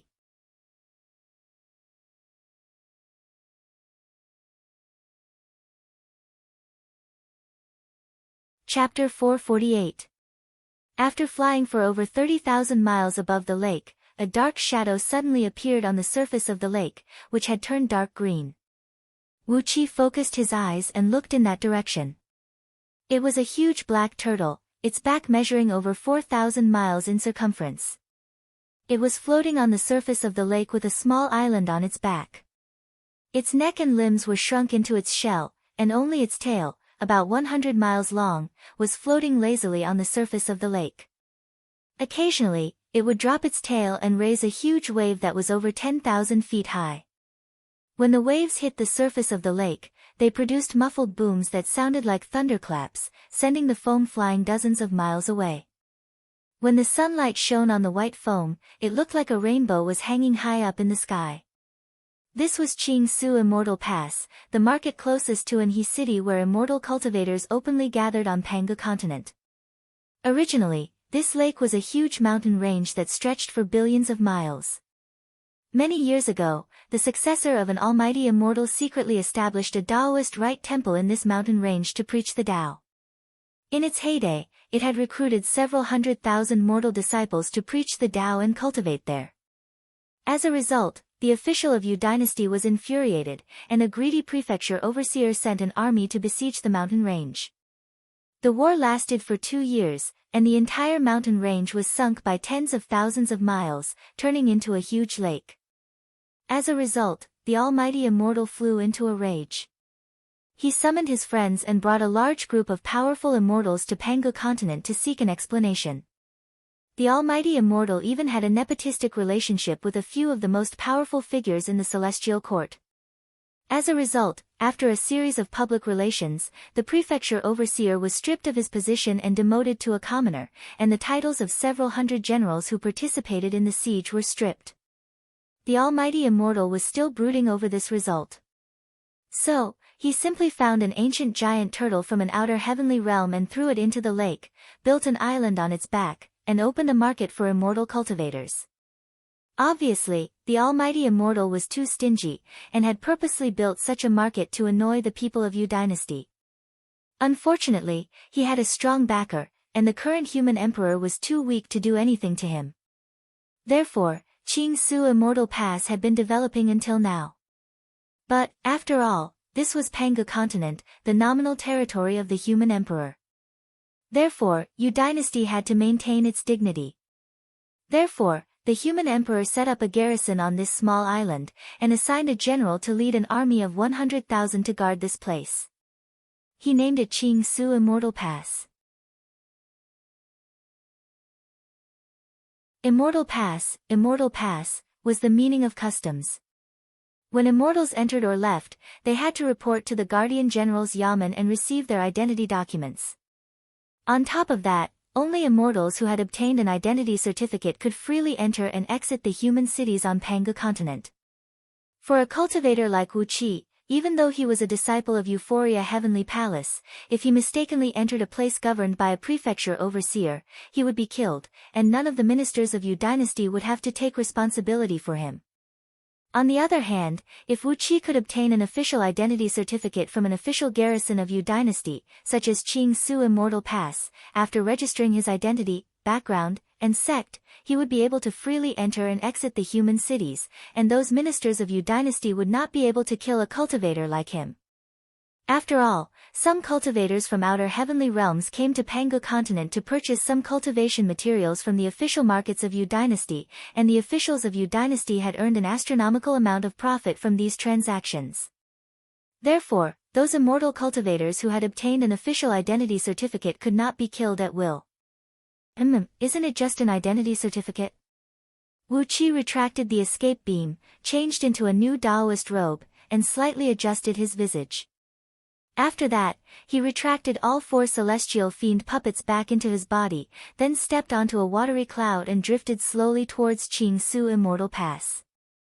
When he was still about 100 miles away from Qing Su Immortal Pass, a group of several dozens of human warriors were seen approaching slowly in the void ahead, driving a dragon-shaped flying ship. Standing on the prow of the ship was a captain with a scroll of portrait in his hand. He studied Wu Qi from head to toe for a while, then shouted, "Hey, Immortal Cultivator, where are you from? What are you going to Qing Su Immortal Pass for? Do you have any companions?" With his keen eyesight, Wu Qi saw the faces of people through the scroll of portrait. 3 adults and 2 Taoists. Obviously, they were the faces of Wu Qi and his companions when he was fighting with Feng Qinggu just now. Smacking his lips, Wu Qi sighed with emotion at the efficiency of the official forces of Yu Dynasty, then cupped his fist and said, "Fellow Daoist, I'm Greed, and I'm going to Qing Su Immortal Pass to purchase some herbs. I've always been alone, and I don't have any companions." The captain gave a cold snort, then grabbed a round mirror tied on his belt and waved it at Wu Qi. A misty yellow light sprinkled onto Wu Qi's body, and a faint green gleam suddenly flashed across the mirror. The captain sneered and said, "How dare a mere peak-stage nascent soul cultivator travel across Qing Su?" "Humph." Fiercely pointing his finger at Wu Qi's nose, the captain snapped, "After you enter the island, you will have to go to the town center to apply for an identity certificate. If a cultivator without an identity certificate takes a wrong step on the island, he will be killed. If he dares to cause trouble, he will be killed. If he dares to talk nonsense, he will be killed. In short, if you refuse to apply for an identity certificate, I have 10,000 reasons to kill you. Do you understand?" Wu Qi bowed and did not say a word. The captain gave Wu Qi a fierce glare and cursed under his breath, then waved his hand and ordered the flying ship to move forward slowly. The cloud behind them moved, and 13 flying ships of the same size slowly flew out from it, following behind the flying ship from a distance. Wu Qi gave the 13 flying ships a glance. Each of them was fully armed with soldiers, and there were at least 3,000 of them in total. Twitching his lips, Wu Qi cursed under his breath, "Do they have to go to such lengths just for me? How many humans are there on Pangu continent? Why are there so many soldiers running around all the time?" After giving the flying ships a glance, Wu Qi shook his head and said, "Apart from a few captains whose overall strength is close to Heaven Immortals, and those middle-ranked captains whose cultivation base is comparable to nascent soul cultivators and Jin Dan cultivators, the rest are just ordinary soldiers. What can they do when facing cultivators? To court death?" Wu Qi thought for a while, and found that neither Yu Huan's confession nor Shui Xian and Shui Yi's memories had anything to do with these ordinary soldiers. Nevertheless, Wu Qi had a feeling that the human race would not be so stupid. Surely, these ordinary soldiers would not be sent to court death when fighting cultivators, right? Since they were on the flying ships, they must have their reasons. But, Wu Qi still could not figure out what the purpose of these soldiers was. With a flick of his sleeve, Wu Qi continued to fly forward slowly on the cloud. When he was still 30 miles away from Qing Su Immortal Pass, his body suddenly became heavy, and the cloud nearly shattered to pieces. A restrictive spell had been cast on this place, and the further he went, the stronger the spell became. By the time Wu Qi arrived on the island, the strength of the spell had reached a level that made one speechless. Apart from Heaven Immortals, no cultivators could fly here, and could only walk on their feet. Vaguely visible signs of divine will could be seen in the void, guiding him to follow them all the way until he arrived at the area of the island that was close to the turtle head. Glancing around, he found that the natural energy on the island was being pushed away by a tremendous force. As the natural energy on the island was very thin, apart from Heaven Immortals with formidable cultivation base, any cultivators below the realm of nascent divinity would become no different from immortal if they depleted all their energy. On top of that, the ground was paved with a thick layer of spirit-repelling black loathsome iron. It was a strange ore that had a very strong resistance to the Tao of 5 elements, and could prevent all natural energy from passing through it. It was often used by immortal cultivators to build their treasure vaults, as it could effectively prevent all escape arts from passing through. Right after Wu Qi landed on the island, a pair of men clad in a long black linen robe and tall black crowns came up to him with quick steps. They cupped their fists toward Wu Qi and said with a stern face, "This way. Is this your first time coming to Qingsu Immortal Pass? Prepare 10 pieces of low-grade spiritual stones to handle your identity certificate." Wu Qi gave them a look, then followed them and walked along a path, heading towards a pitch-black palace ahead of them. It was a place filled with pitch-black, square-shaped stone palaces that looked exactly the same. In front of each palace stood a huge stone pillar, the top of which was sunken and filled with sticky kerosene. A green flame soared to over 10 feet high, and even though it was broad daylight, the green flame still gave the surrounding a wretched shade of green. Cultivators kept landing here, and men clad in the same black clothes and black hats came up to them, leading them to follow Wu Qi into the palace.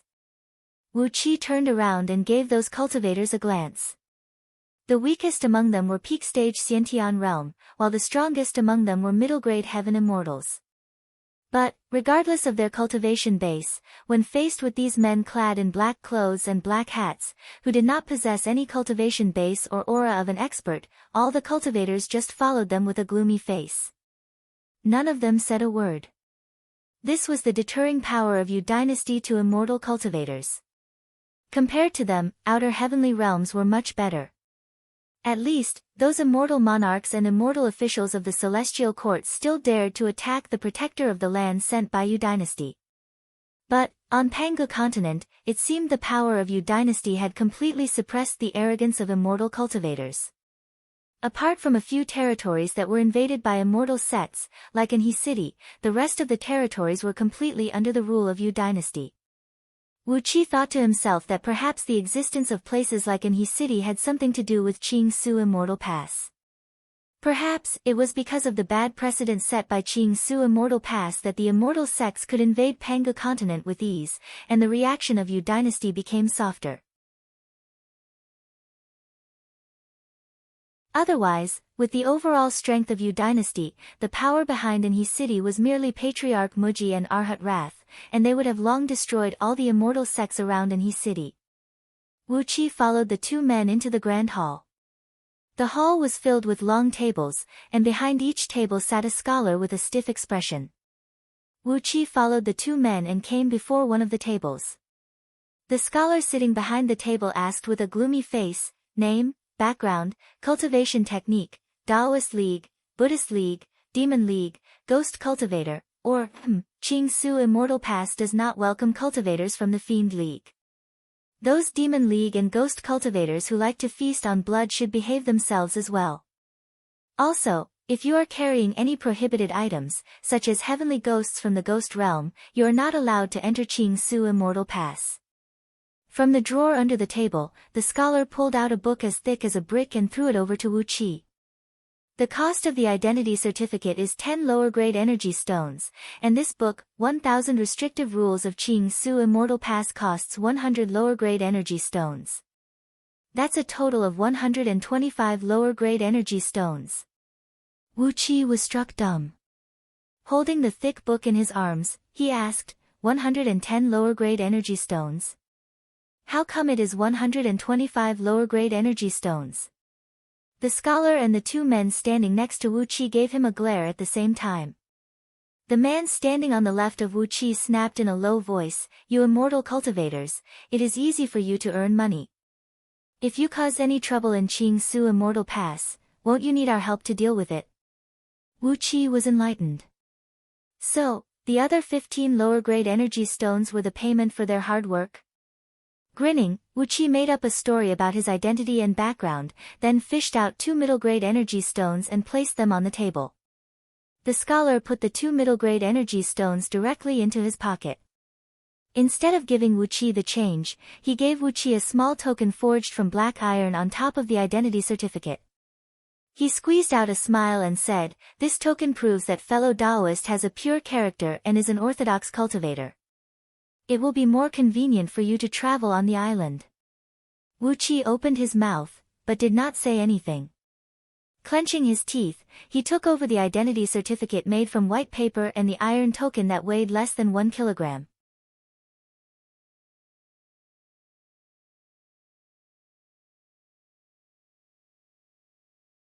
Chapter 449. The total cost of the iron sheet did not exceed 10 coins, which proved that Wu Qi was a man with a pure character. It means I'm a good man. Wu Qi fiddled with the iron medallion tied to his belt as he strolled on the street of the largest immortal market in Qingsu Immortal Pass. He grumbled, just a piece of iron skin like this for 75 low-grade spirit stones? A good man? Your whole family is good people, and your mother is the best of the best. That's why she gave birth to you bastards. There were nearly 10,000 shops in this street called Qingsu Immortal Square, and about 1 million immortal cultivators were stationed here. The number of cultivators who came and went varied. When there was a good item, the number of cultivators would increase by leaps and bounds in a single day, but when there was nothing good, no one would come here for 3 to 5 years. The antique shops in the mortal world were particular about not opening for business for 3 years, but when they did, they would eat for 3 years.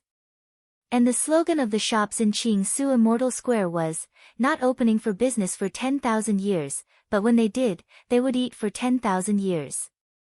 Some shops might not be able to make a deal even in 300 to 500 years, but as long as they were lucky enough to find a good item and auction it at a high price, not only would they have all the materials they needed to cultivate for the next 10,000 years, they would also have all the materials needed by a small sect behind them. As he was not in a hurry to send a message to the people in Green City, Wu Qi strolled on the street in a carefree manner, fiddling with the iron medallion while glancing at the passers-by from time to time. The clothes and appearances of immortal cultivators were very strange, and apart from the people of Long Bow Kingdom, he could see cultivators of all kinds of strange races. There were also winged people, one-armed, one-legged three-eyed people, people born with a large hole in their chests, and people with 2 faces on the front and back of their heads, with the expressions of the 2 faces being the exact opposite of each other. These people were all subspecies of human beings, and they belonged to the same human race. Apart from the people of Long Bow Kingdom who could not transcend their thunder tribulation, the difficulty of cultivating immortal Tao for these subspecies was about the same as that of human beings. Furthermore, these strange subspecies had all kinds of strange innate divine abilities, and the spells they cultivated were usually much stronger than those of normal human cultivators. Therefore, in Qingsu Immortal Square, the most common cultivators were the human race, while the rest were the cultivators of these strange subspecies. Apart from the crowds of cultivators, armored patrolling soldiers could be seen walking on the street from time to time. These soldiers were all human beings. Apart from the officer who possessed a beast's soul, the rest looked ordinary, and did not emanate any energy aura. However, wherever these patrol squads passed, even those proud heaven immortals would cautiously make way for them. No one was willing to offend them. The officers and soldiers of the patrol team looked at all the cultivators around them with vigilant eyes. It was as though these cultivators were all serious criminals. Occasionally, when someone glanced at Wu Qi and noticed the small iron medallion hanging on his waist, these soldiers would glance at it and no longer pay any attention to Wu Qi. Wu Qi nodded his head silently. That scholar was a little greedy, but the little iron medallion he gave Wu Qi did have some effect. Those lower-grade energy stones were worth it. Energy-rotting ghost mushroom. Wu Qi's ears twitched violently. Right when the name energy-rotting ghost mushroom came out of his mouth, his body turned blurry, and in the blink of an eye, he was already in front of the wooden building. Wu Qi's ears twitched violently. Right when the name energy-rotting ghost mushroom came out of his mouth, his body suddenly turned blurry, and with a teleportation, he arrived in front of the wooden building. A few swooshing noises rang out as a few dark shadows flashed around Wu Qi, as a few cultivators dressed in Taoist robes also arrived with teleportation. Wu Qi and the few cultivators exchanged a few glances, then all of them turned to look at Wu Qi in astonishment. To be able to use the divine ability of teleportation in Qingsu Immortal Pass, it could only be done by someone who possessed the overall strength of a heaven immortal. However, the aura emanating from Wu Qi was clearly that of a peak-stage nascent soul cultivator. It was different from deliberately concealing one's aura. When a heaven immortal concealed his aura, he could disguise himself as a mortal. But, No matter how a heaven immortal concealed his aura, he could not make his aura reveal the unique aura of a nascent soul cultivator. Besides, how could a nascent soul cultivator break through space and teleport? The few heaven immortals stared blankly at Wu Qi. For a moment, they had all forgotten the purpose of their visit. Meanwhile, Wu Qi gave them a smile, then rushed into the building and shouted at the top of his voice, "Where is the energy-rotting ghost mushroom? How much is it? I'll buy it from you." Inside the lobby, the few managers sitting behind the counters raised their heads and looked at Wu Qi at the same time. Two middle-aged men standing before the counter, whose cultivation base was roughly at the level of Jin Dan, shrunk back nervously, shielding an object glinting with a bright green glow placed on the counter. The other heaven immortals who arrived at the same time as Wu Qi were taken aback, then hastily rushed into the building after him. An old Taoist, who was short and shriveled, had a greenish face that made him look like a green-skinned zombie, and was so ugly that he could scare anyone to death, cried out sternly, "Wait! Energy-rotting ghost mushroom? If it is a real energy-rotting ghost mushroom, I'll exchange it with an immortal item." The atmosphere in the lobby immediately turned very strange. A few cultivators who were doing business in the lobby cautiously retreated to the foot of the wall, staring at Wu Qi and the few heaven immortals with vigilance. Two middle-aged cultivators shuddered with fear, then hastily picked up the object placed on the counter. Behind the counter, a fat and round manager, clad in a light blue long robe embroidered with gold patterns, walked out hastily like a meatball and bowed to Wu Qi and the others. "Fellow immortal masters, please forgive me for not welcoming you earlier. I'm Zi Bei, the manager of this Myriad Herbs Hall. Myriad Herbs Hall is the property of immortal monarch Zi Luo. I believe you must have heard of our name, immortal monarch." With just a few words, Zi Bei told them about his background. After that, he pointed at the two middle-aged men and said smilingly, "It was these two fellow Taoists who cried out just now, which brought all of you here, immortal masters." The muscles on Zi Bei's face were twitching, and his heart was throbbing painfully. There was a complicated look in his eyes as he stared at the two Jin Dan cultivators, his eyes filled with blame. Wu Qi was amused. He pointed at the two Jin Dan cultivators and asked, "The energy-rotting ghost mushroom belongs to them?" Myriad Herbs Hall has not purchased their energy-rotting ghost mushroom, right? In other words, they are still the owners of the energy-rotting ghost mushroom? The fat on Zi Bei's body began to tremble violently. Clenching his teeth in pain, he said, "Senior, please understand. These two fellow Taoists, just when they took out the energy-rotting ghost mushroom, they cried out, and all of you immortal masters came here immediately. This energy-rotting ghost mushroom is indeed their personal item." The few managers of Myriad Herbs Hall had an unsightly expression on their faces. The way they looked at the two Jin Dan cultivators was enough to kill them. If not for the presence of Wu Qi and a few other uninvited guests, perhaps they would have already torn these two Jin Dan cultivators into pieces. Wu Qi smiled. He had a rough idea of what had happened here. Two Jin Dan cultivators had come to Myriad Herbs Hall with a parcel, asking to sell some herbs. Judging from the shabby attire of these two Jin Dan cultivators, the managers of Myriad Herbs Hall did not bring them to the room on the upper floor, which was specially used to purchase precious herbs. When the energy-rotting ghost mushroom appeared, one of the managers let out a small cry, while the two Jin Dan cultivators intentionally shouted out loud. They were two very cunning Jin Dan cultivators. Wu Qi gave them a glance, giving them a label in his mind. The loud shout was the finishing touch, as it had attracted Wu Qi and the 7 heaven immortals behind him. With that, the price of the energy-rotting ghost mushroom could not be lowered any further. Shaking his head, Wu Qi turned to the two simple and honest Jin Dan cultivators and asked, "Fellow Taoists, before you came to Myriad Herbs Hall, did you know that this is an energy-rotting ghost mushroom? Hee, I thought you at least know how precious it is, don't you?" The two Jin Dan cultivators exchanged a glance, then gave Zi Bei a cautious look. One of them nodded and said, "We brothers do know the name of the energy-rotting ghost mushroom, but we dare not be sure if this is the real deal." That's why we came to Myriad Herbs Hall to have a look at it, managers. The few of you have a pair of sharp eyes, and with just one glance, you could tell that this is indeed an energy-rotting ghost mushroom. That's why we brothers cried out in surprise. Please excuse us, senior immortals. Wu Qi smiled. It was as he had expected. As the two brothers were not sure what exactly the thing in their hands was, they came to Myriad Herbs Hall. They did not want to sell the energy-rotting ghost mushroom to Myriad Herbs Hall. Therefore, once they confirmed that this thing was indeed the treasure they thought it was, they immediately cried out. There were many heaven immortals in Qing Su Immortal Pass, and many of them had a keen eye. The name of the energy-rotting ghost mushroom was more than enough to attract a satisfied customer.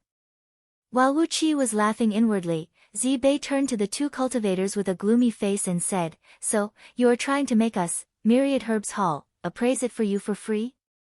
Hee, there is no such logic under the heaven." The green-skinned, ugly old Taoist rolled his eyes and roared furiously at Zi Bei, "Nonsense. What logic? In short, Myriad Herbs Hall has yet to buy this energy-rotting ghost mushroom, and these two brothers are still its owners. Therefore, we are offering a price to buy it. What does this have to do with Myriad Herbs Hall? Cut the crap, or I'll wipe out Myriad Herbs Hall. Do you think Zi Luo Immortal is that great? If he has what it takes, he can come here right now. Otherwise, I can kill you like killing chickens."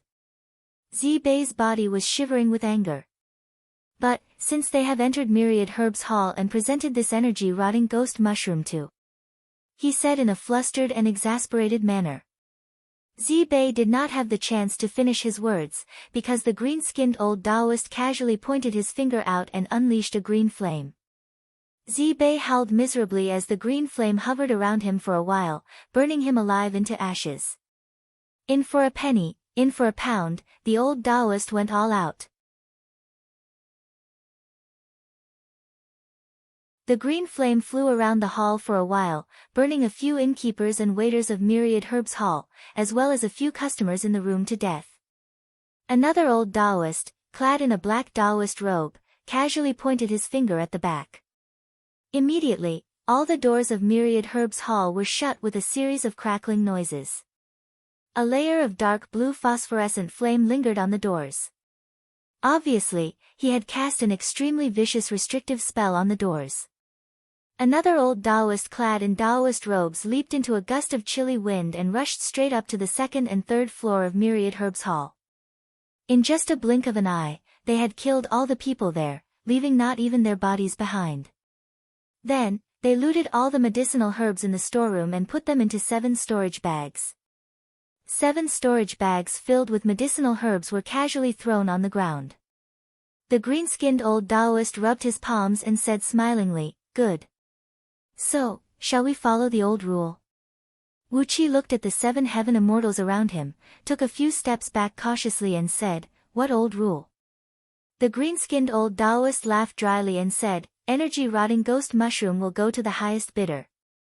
As for the rest, they will take all the medicinal herbs in Myriad Herbs Hall."